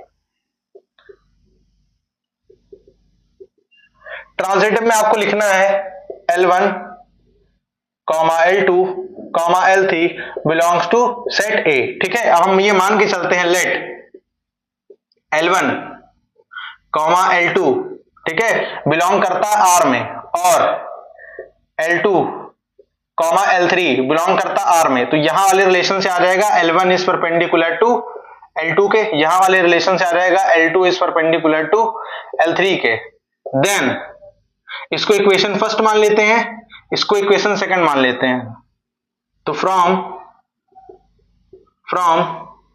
Equation first and second we have, हम ये कह सकते हैं कि यहां पर जो L1 है कॉमा L3 है ये रिलेशन को बिलोंग करेगा। इसका मतलब ये है कि जो L1 होगा वो L3 के परपेंडिकुलर नहीं होगा, ये नहीं होगा। ठीक है, कैसे नहीं होगा ये आप देखिए, एक बार बता दे रहा हूं कैसे नहीं होगा। देखो कोई लाइन L1 जो है L2 के परपेंडिकुलर है, ठीक है, और L2 जो है L3 के परपेंडिकुलर, यानी ये लाइन जो L3 है ये L2 जो है L3 के परपेंडिकुलर है। तो क्या इससे ये सिद्ध हो रहा है कि L1 L3 के परपेंडिकुलर है? नहीं, पर भाई ये दोनों देखो L1 और L3 में जो रिलेशन है वो पैरेलल्स का है, यानी ये दो लाइन एक दूसरे के पैरेलल है, ना कि परपेंडिकुलर है। और यहां पर हमको दिखाना है कि परपेंडिकुलर है, तो ये दो लाइन परपेंडिकुलर नहीं है। तो L1 is not perpendicular to L3। यहां पर जो L1 है वो L3 के परपेंडिकुलर नहीं है। In fact L1 is parallel to L3। यहां पर क्या है कि जो L1 है वो L3 के पैरेलल है और आपको यही दिखाना था। सो इस वजह से it is not transitive relation. So इस वजह से ये ट्रांजिटिव रिलेशन तो नहीं हो पाएगा। सो it is not a transitive relation, तो ये ट्रांजिटिव रिलेशन नहीं हो पाएगा। R इज इक्वल टू, फिर आपको रिलेशन दे रखा है, is reflexive but neither symmetric not transitive. तो आइए क्वेश्चन करते हैं, इसका सोल्यूशन करते हैं इस एग्जांपल का। एग्जांपल 4 है आपका, ठीक है। क्वेश्चन फिर से मैं कह रहा हूं आप बुक से देख लीजिएगा, मैं डायरेक्ट सोल्यूशन कर रहा हूं, क्योंकि अगर क्वेश्चन नोट करूंगा तो स्पेस ज्यादा ले लेगा, तो मैं डायरेक्टली सोल्यूशन कर रहा हूं, ठीक है, क्योंकि क्वेश्चन लिखने वाला बहुत ज्यादा है। ठीक है, चलिए फटाफट से एक बार इसका देखते हैं। तो सेट ए में क्या आपका आ रहा है? तो सेट ए में आपका जो एलिमेंट्स आ रहा है वो आ रहा है 1 2 3, ठीक है। और जो रिलेशन आपका यहाँ पर डिफाइन किया गया, एक बार रिलेशन लिख लेते हैं फटाफट से कि यहाँ पर रिलेशन क्या दिया हुआ है। तो आपको यहाँ पर जो रिलेशन दिया हुआ है वो दिया हुआ है 2, 2 3, 3 1, 2 और 2, 3, ठीक है। तो इस तरीके से आपका ये रिलेशन जो है वो आपको दिया हुआ है, ठीक है। अब आपको ये रिलेशन दिया हुआ है, अब हमें रिफ्लेक्सिव देखना है, सिमेट्रिक देखना है और ट्रांजिटिव देखना है, ठीक है। चलिए बात करते हैं रिफ्लेक्सिव की। सबसे पहले रिफ्लेक्सिव देखते हैं। तो रिफ्लेक्सिव के लिए सिंपल सी एक बात आपको लिखनी है। सबसे पहले तो आपको लिखना है कि जितने भी ये एलिमेंट्स होंगे for every a belong to set a, यानी जितने भी आपके एलिमेंट्स होंगे वो सेट ए में बिलोंग कर रहे होंगे। और जितने भी एलिमेंट्स होंगे, इसको अगर आप देखो 1 1 2 2 3 3, तो मैंने आपको बताया था रिफ्लेक्सिव के लिए जो यहां पर हो वही सेम इमेज इसकी यहां पर, यानी ये जो है सेम होना चाहिए, सेम एलिमेंट होना चाहिए। तो यहां पर आपको दिख रहा है 1 1 2 2 3 3, तो ये आपका रिफ्लेक्सिव तो है। तो आपको यहां पर लिखना पड़ेगा A, A belongs to R, so it is a reflexive relation. Reflexive relation. So इस वजह से क्या हो जाएगा आपका रिफ्लेक्सिव रिलेशन हो जाएगा। अब बात करते हैं सिमेट्रिक की, ठीक है। अब बात करते हैं सिमेट्रिक की। चलिए सिमेट्रिक देखते हैं। सिमेट्रिक में क्या चीजें हैं? सिमेट्रिक में आप ऐसे समझें कि जैसे मान लीजिए कि 1 और 2 ये दोनों सेट ए को बिलोंग कर रहे हैं। 1, 2 दोनों सेट ए को बिलोंग कर रहे हैं, तो हम ये लिख सकते हैं कि 1, 2 बिलोंग्स टू रिलेशन आर, ठीक है। 1, 2 जो है वो आपका रिलेशन आर को बिलोंग करेगा। बट इसका उल्टा, but 2, 1 does not belongs to R, so it is not a symmetric relation. तो ये सिमेट्रिक रिलेशन आपका नहीं होगा। तो ये आपका सिमेट्रिक रिलेशन नहीं होगा क्योंकि 1, 2 तो रिलेशन को बिलोंग कर रहा है, लेकिन 2, 1 जो है वो रिलेशन को बिलोंग नहीं कर रहा है। इस वजह से ये सिमेट्रिक रिलेशन नहीं हो पाएगा। अब बात करते हैं ट्रांजिटिव की। ट्रांजिटिव रिलेशन क्या होता है भैया? ट्रांजिटिव रिलेशन आइए समझते हैं। ट्रांजिटिव रिलेशन में आपको बस 3 मानना है कि 1, 2 और 3 तीनों जो है सेट ए को बिलोंग करते हैं। तो जैसे 1, 2 यहां पर आप देख रहे हैं ना, 1, 2 जो है वो आर को बिलोंग करता है, एंड 2, 3 बिलोंग्स टू आर, ठीक है। 1, 2 जो है आपका रिलेशन को बिलोंग कर रहा है और 2, 3 आपका रिलेशन को बिलोंग कर रहा है। But 1, 3 does not belongs to R, so it is not a transitive relation. So ये ट्रांजिटिव रिलेशन आपका नहीं होएगा, ठीक है। तो ये आपका ट्रांजिटिव रिलेशन नहीं होगा। इस बात को फटाफट से एक बार नोट कर ले, जल्दी से नोट करें एक बार। चलिए अब एग्जांपल 5 देखते हैं, समझते हैं क्वेश्चन क्या कह रहा है। ठीक है, एग्जांपल 5 में रीड कर रहा हूं, फिर से क्वेश्चन रीड कर रहा हूं, आपको एक बार किताब लेके बैठना है। ठीक है, थोड़ा बड़ा क्वेश्चन है तो आपको ध्यान से देखना है। So that the relation R in the set Z, यानी आपको पता है ना जेड से इंटीजर रिप्रेजेंट किया जाता है, तो वही कह रहा है so that the relation R in the set Z यानी of integer given by R is equal to a comma b such that 2 divides a minus b is an equivalence relation. कहने का मतलब ये सवाल कह रहा है कि भैया जो रिलेशन r है सेट ऑफ इंटीजर्स यानी z के लिए, तो वहां पर जो रिलेशन आपका डिवाइड मतलब डिफाइन किया गया वो आपसे कह रहा है कि 2 डिवाइड्स a माइनस b, यानी a में से आप b घटाओगे तो उसका जो रिजल्ट आएगा वो 2 को डिवाइड कर देना चाहिए। ठीक है, तो अब ये इक्विवेलेंस आपका रिलेशन होना चाहिए, आपको ये शो करना है। तो कैसे करोगे, सबसे पहले हमें रिफ्लेक्सिव लिखना पड़ेगा, तो सबसे पहले हेडिंग पड़ेगी आपकी रिफ्लेक्सिव के लिए। ठीक है, चलिए अब समझते हैं कि कैसे हमें लिखना रहेगा रिफ्लेक्सिव के लिए। लेकिन सबसे पहले काम, फिर वही एक बात मैं आपको बता दे रहा हूं, देखो यार ये आपको ध्यान रखना पड़ेगा, हो सकता हो कि आप भूल जाओ। आपको सबसे पहले सेट के बारे में लिखना पड़ेगा, रिलेशन क्या डिफाइन किया गया लिखना पड़ेगा। तो जो सेट ए है आपका वो क्या है, सेट ऑफ ऑल इंटीजर्स। ठीक है, जो सेट ए है वो आपका क्या है, सेट ऑफ ऑल इंटीजर। से आपको ये चीज लिखनी पड़ेगी, यानी ये चीज आपको मेंशन करनी पड़ेगी। अगर आप ये चीज मेंशन नहीं करेंगे तो फिर आपके नंबर जो एग्जामिनर काट लेगा। आपको ये चीज पता होना चाहिए कि लिखने की एक शैली तरीका होता है, तो आपको लिखना पड़ेगा इस तरीके से। ठीक है, चलो आगे देखो फटाफट से। अब रिलेशन इस तरीके से डिफाइन किया गया, R is equal to curly bracket A comma B such that 2 divides a minus b. ठीक है, तो रिलेशन आपका कुछ इस तरीके से यहां पर डिफाइन कर दिया गया है। क्लियर है ये बात? चलिए अब रिफ्लेक्सिव देखते हैं। चलिए रिफ्लेक्सिव के लिए देखते हैं। रिफ्लेक्सिव के लिए फिर वही बात आ जाती है कि आपके जो एलिमेंट होंगे वो सेट ए को बिलोंग करेंगे। तो for every a belongs to set a, जितने भी ये होंगे वो सेट ए को बिलोंग करेंगे। और यहां पर A comma A belongs to relation R, तो जितने भी ए होंगे वो रिलेशन आर को यहां पर बिलोंग कर रहे होंगे। यानी यहां पर 2 डिवाइड्स ए माइनस बी की जगह पर यहां पर ए माइनस ए आ रहा है, क्योंकि हम यहां से रिलेशन डिफाइन कर रहे हैं। देखो ये जो रिलेशन है वो इसके लिए डिफाइन किया गया, हम ये वाला रिलेशन इसके लिए डिफाइन कर रहे हैं। ठीक है ना, तो हमें यहां पर लिखना पड़ेगा, लिखने में क्या लिखना पड़ेगा कि यहां पर जब ए माइनस ए करोगे तो वो 0 आएगा। तो आप ये बताओ, आप खुद से सोचना एक बार कि 0 इज डिविजिबल बाई 2 और नॉट, क्या 0 जो है वो 2 से डिविजिबल है कि नहीं है? तो बिल्कुल यार 0 इज डिविजिबल बाई 2।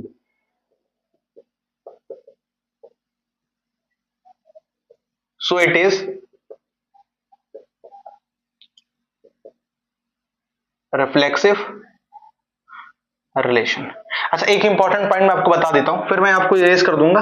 आप बस ये पॉइंट समझ लेना। देखो यार कोई भी चीज, जैसे मैं लिख रहा हूं कि 0 इज डिविजिबल बाई 2, लेकिन आप ये बात समझना, जैसे अगर आप 0 को यहां से ऐसे लिखो तो क्या 0 2 से डिविजिबल है? तो आप कहोगे हाँ 0 2 से डिविजिबल, इसका आंसर 0 आ जाएगा। ठीक है, फिर मैं पूछ लेता हूं क्या 0 3 से डिविजिबल है? तो आप कहोगे हाँ यार 0 3 से डिविजिबल है, इसका आंसर ये आ जाएगा। फिर मैं पूछ रहा हूं 0 4 से डिविजिबल है, तो आप कहोगे हाँ, मतलब 0 जो है वो सभी संख्या से डिविजिबल है। 0 is divisible by any number, 0 जो है सभी संख्या से डिविजिबल है। लेकिन अगर इसी को थोड़ा सा अलग वे में समझें, यानी अगर हम ऐसे समझें कि जैसे हम 2 को इस तरीके से लिख दें, तो क्या ये आपको डिफाइन है?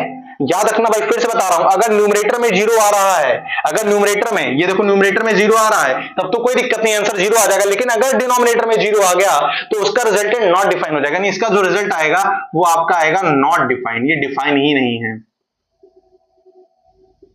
अब इसका जब हम लोग को मतलब सरजीव गुरुजी पढ़ाते थे तो उन्होंने इस तरीके बताया था, उन्होंने कहा था एक काम करो कि 0 केक लेकर के आओ और 2 लोगों में बांट दो।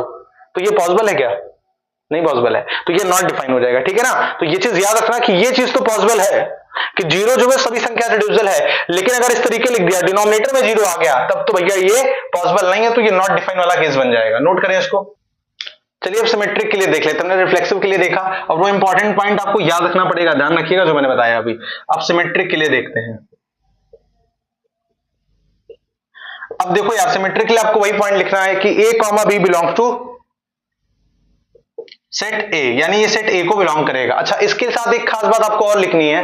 क्या लिखना है कि आपको एक चीज जो ध्यान रखना है, आप मतलब ध्यान रखना है यहां पर, हम ये मान के चलेंगे, हम लेट करके लिखेंगे हमेशा, let a comma B belongs to R, यानी हम ये मानेंगे कि जो आपका ए कॉमा बी है वो रिलेशन आर के लिए डिफाइन होगा। ठीक है, यानी वो रिलेशन आर को बिलोंग करेगा। अब जब हम ए में से बी को सब्ट्रैक्ट करेंगे तो हम मान लेते हैं कि हमारा रिजल्ट जो आता है वो 2p आता है, मान लेते हैं एग्जांपल के तौर पे।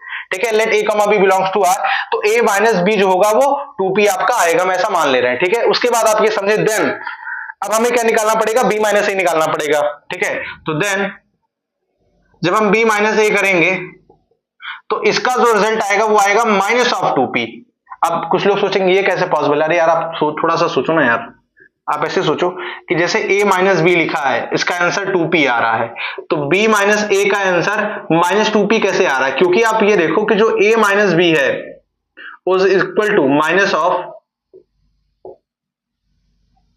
सही बात है ना ये भाई, a minus B is equal to minus of b minus A. ठीक है, तो कहने का मतलब अगर इसका रिजल्ट 2p है तो बस यहां पर माइनस लग जाएगा, तो ये आपका रिजल्ट होने वाला है। ठीक है ना, तो ये चीज ध्यान रखना, इंपॉर्टेंट पॉइंट है, बता दे रहा हूं, आप इसको नोट कर लेना। ठीक है ना, चलो अच्छा, अब एक बात, खास बात और आपको जो ध्यान रखनी है, यहां पर इंपॉर्टेंट बात है, ये चीज ध्यान रखिएगा।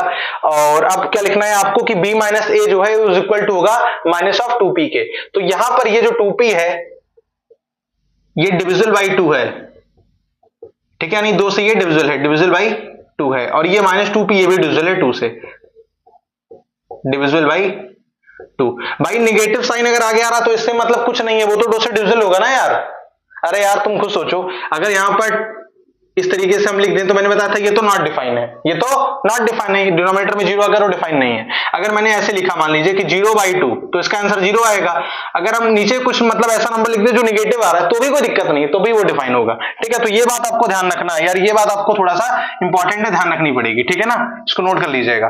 तो अब इस तरीके आपको लिखना है कि b माइनस ए जो है is equal to minus 2p क्या आ जाएगा, minus 2p is divisible by 2। तो ये जो माइनस 2p है ये डिविजिबल बाई 2 है, और ये जो 2p है ये भी डिविजिबल बाई 2 है। ठीक है, आपको लिखना है ये बात। चलिए, तो इस वजह से हम ये कह सकते हैं कि so b comma A belongs to r, यानी यहां से हम ये कह सकते हैं कि b कॉमा जो a है वो आपका रिलेशन में आ रहा है। तो इस वजह से ये जो रिलेशन होगा वो कैसा हो जाएगा, सिमेट्रिक रिलेशन हो जाएगा। कैसा हो जाएगा, सिमेट्रिक रिलेशन हो जाएगा। So it is symmetric relation. तो यहां से क्या होने वाला है, ये सिमेट्रिक रिलेशन होने वाला है। तो इस वजह से हम ये कहेंगे कि ये रिलेशन कैसा होगा, सिमेट्रिक रिलेशन होगा।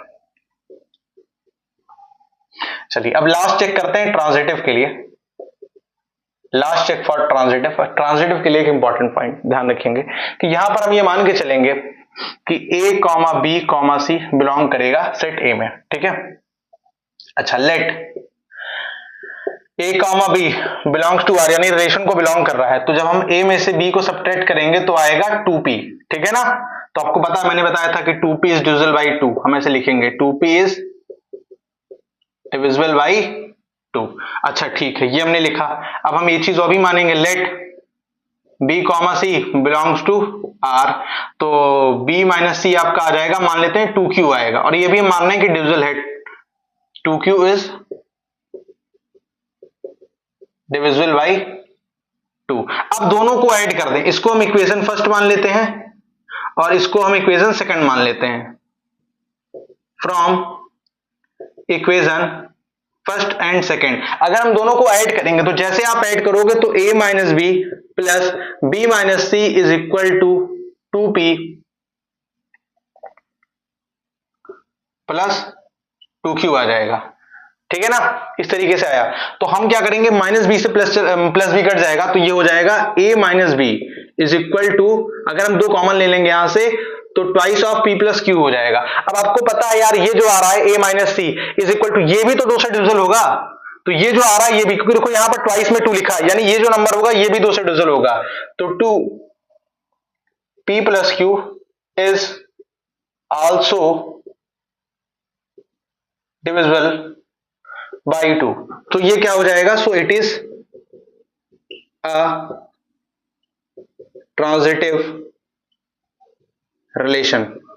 सो इस वजह से ये कैसा हो जाएगा, ट्रांजिटिव रिलेशन हो जाएगा, और ये रिफ्लेक्सिव भी है, सिमेट्रिक भी है, ट्रांजिटिव भी है। Hence this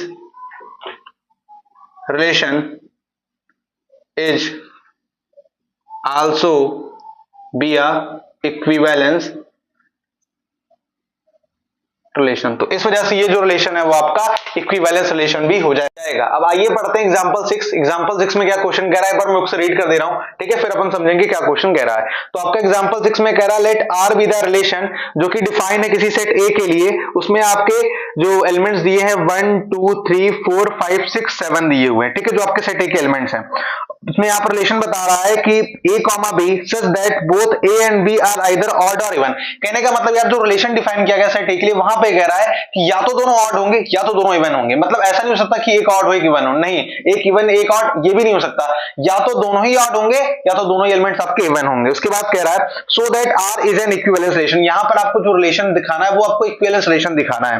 further so that all the elements of the subset curly bracket लगा करके 1 3 5 7 are related to each other and all the elements of the subset curly bracket लगा करके 2 4 6 are related to each other but no element of the subset, फिर curly bracket लगा करके 1 3 5 7 is related to any element of the subset, फिर आपको curly bracket लगा करके 2 4 6। कहने का मतलब यार देखो यहां पर ये है ना, क्वेश्चन थोड़ा सा बड़ा है। अब आपको इस क्वेश्चन में लिखने की शैली पे बहुत ध्यान देना पड़ेगा। तो सबसे पहले क्या करना है कि हमको लिखना है सेट ए, यानी सेट ए जो है हमारा वो क्या है। तो सेट ए आपको बता रहा है 1 2 3 4 5 6 और 7, ये इतने एलिमेंट आपके सेट ए में हैं। अब आपके लिए रिफ्लेक्सिव, पहले मैं रिफ्लेक्सिव, क्योंकि मैं इक्विवेलेंस दिखाना है तो रिफ्लेक्सिव दिखाना पड़ेगा, सिमेट्रिक और ट्रांजिटिव तीनों। तो रिफ्लेक्सिव से स्टार्ट करते हैं सबसे पहले। देखो यार, अब रिफ्लेक्सिव के लिए क्या करना पड़ेगा, रिफ्लेक्सिव के लिए आपको सबसे पहले क्या लिखना पड़ेगा, कुछ बातें आपको ध्यान रखनी पड़ेंगी। ध्यान रखने योग्य बातें क्या है कि भैया कोई भी जो आपका होगा, यहां पर आप लिखोगे फॉर एवरी, जितने भी एलिमेंट्स होंगे वो सेट ए को बिलोंग कर रहे होंगे, पहली बात तो ये। और यहां पर जब a कॉमा ए बिलोंग करेगा आर को, तब जाकर के रिफ्लेक्सिव रिलेशन होगा। तो रिफ्लेक्सिव के लिए आप ऐसे समझे जैसे हम यहां से एलिमेंट निकाल लेते हैं, जैसे मैं निकाल लेता हूं 1 1 फिर 2 2 फिर 3 3 फिर 4 4 फिर 5 5 फिर 6 6 और फिर 7 7। ठीक है, अब इसने क्या कहा था, दोनों एलिमेंट्स या तो ऑड रहे या तो इवन रहे, एक इवन एक ऑड, एक ऑड एक इवन नहीं होना चाहिए। ठीक है, तो देखो 1 आपका ऑड है 1 आपका ऑड है, 2 आपका इवन है 2 आपका इवन है, 3 ऑड है 3 ऑड है, 4 इवन है 4 इवन है, 5 ऑड है 5 ऑड है, 6 इवन है 6 इवन है, 7 ऑड है 7 ऑड है। कहने का मेरे मतलब यार ये है, अगर आप यहाँ पे बहुत ध्यान से ऑब्जर्व करोगे तो आप ये देखोगे कि ये वाला जो एलिमेंट है, यानी फर्स्ट वाला एलिमेंट है वो भी ऑड है, तो सेकंड वाला एलिमेंट भी ऑड है, फर्स्ट वाला एलिमेंट अगर इवन है तो सेकंड वाला एलिमेंट भी इवन है, इसी तरीके क्रम चलता जाएगा। तो इस वजह से ये जो रिलेशन है, ठीक है, तो यहां पर ए कॉमा ई बिलोंग कर रहा है आर को, सो it is a reflexive relation. तो इस वजह से ये आपका रिफ्लेक्सिव रिलेशन हो जाएगा। ठीक है ना, क्लियर है बात, बहुत बढ़िया। अगर ये बात क्लियर है तो आप सिमेट्रिक के लिए एक बार देख लेते हैं, सिमेट्रिक के लिए हमको क्या खास बातें लिखनी है। ठीक है, लिखने की शैली पे आपको ध्यान देना पड़ेगा यार बस केवल। ठीक है, सिमेट्रिक के लिए आपको देखना है। अब सिमेट्रिक के लिए वही वाली बात आ जाएगी फिर कि यार यहां पर फॉर एवरी जो a1 a2 हैं वो बिलोंग करेंगे सेट a को, तो यहां पर आपका क्या होना चाहिए कि a1 a2 जो है वो बिलोंग करना चाहिए r को। अब कुछ एग्जांपल आप देख लीजिए, जैसे मैं एग्जांपल ले लेता हूं, और a2 a1 जब बिलोंग करेगा r को, तब आपका जाकर के रिलेशन सिमेट्रिक होगा। तो क्या ये कंडीशन फुलफिल हो रही है, देख लेते हैं एक बार एग्जांपल से। तो हमको एक मतलब एग्जांपल लेना है, जैसे कि हम ले लेते हैं, हाँ 2 और 4, इसी में से लेना एग्जांपल, 4 और 2 ले लीजिए, फिर आप यहां से ले लीजिए 4 और 6, तो 6 और 4 ले लीजिए, फिर ऑड का भी ले लेते हैं यहां पर।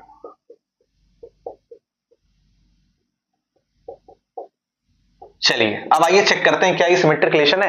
ध्यान से देखिएगा, 2 आपका इवन है तो 4 आपका इवन है। अब इसी का जब हमने a1 a2 ले लिया तो अब a2 a1 लेंगे, तो इसी का जब आप करोगे 4 से 2 बन जाएगा। फिर देखो आपने 4 से 6 लिया, दोनों इवन है, तो ये भी आपके दोनों इवन आ रहे हैं। कहने का मतलब अगर आप बहुत ध्यान से देखोगे तो ये वाला एलिमेंट अगर इवन है तो ये एलिमेंट भी इवन, फिर यहां पर भी देखो अगर इसका हमने मतलब a2 a1 लिया, यानी देखो a1 a2 लिया, फिर यहां पर a2 a1 लिया, तो भी यह रिलेशन मतलब जो है वो सेटिस्फाई हो रहा है, और पूरे भी सेटिस्फाई। देखो ये ऑड है ये ऑड है, फिर यहां पर 3 ऑड है 1 ऑड है, ये ऑड है ये ऑड है, तो ये भी ऑड आ रहा है। कहने का मतलब ये कि रिलेशन सिमेट्रिक भी है, सो it is a symmetric relation, so it is a symmetric relation. तो ये जो आपका रिलेशन है ये आपका सिमेट्रिक रिलेशन भी है। ठीक है मेरे भाई, क्लियर है बात? चलिए बहुत बढ़िया, वेरी वेल। अब ट्रांजिटिव के लिए देख लेते हैं, बात ट्रांजिटिव के लिए चेक कर लेते हैं।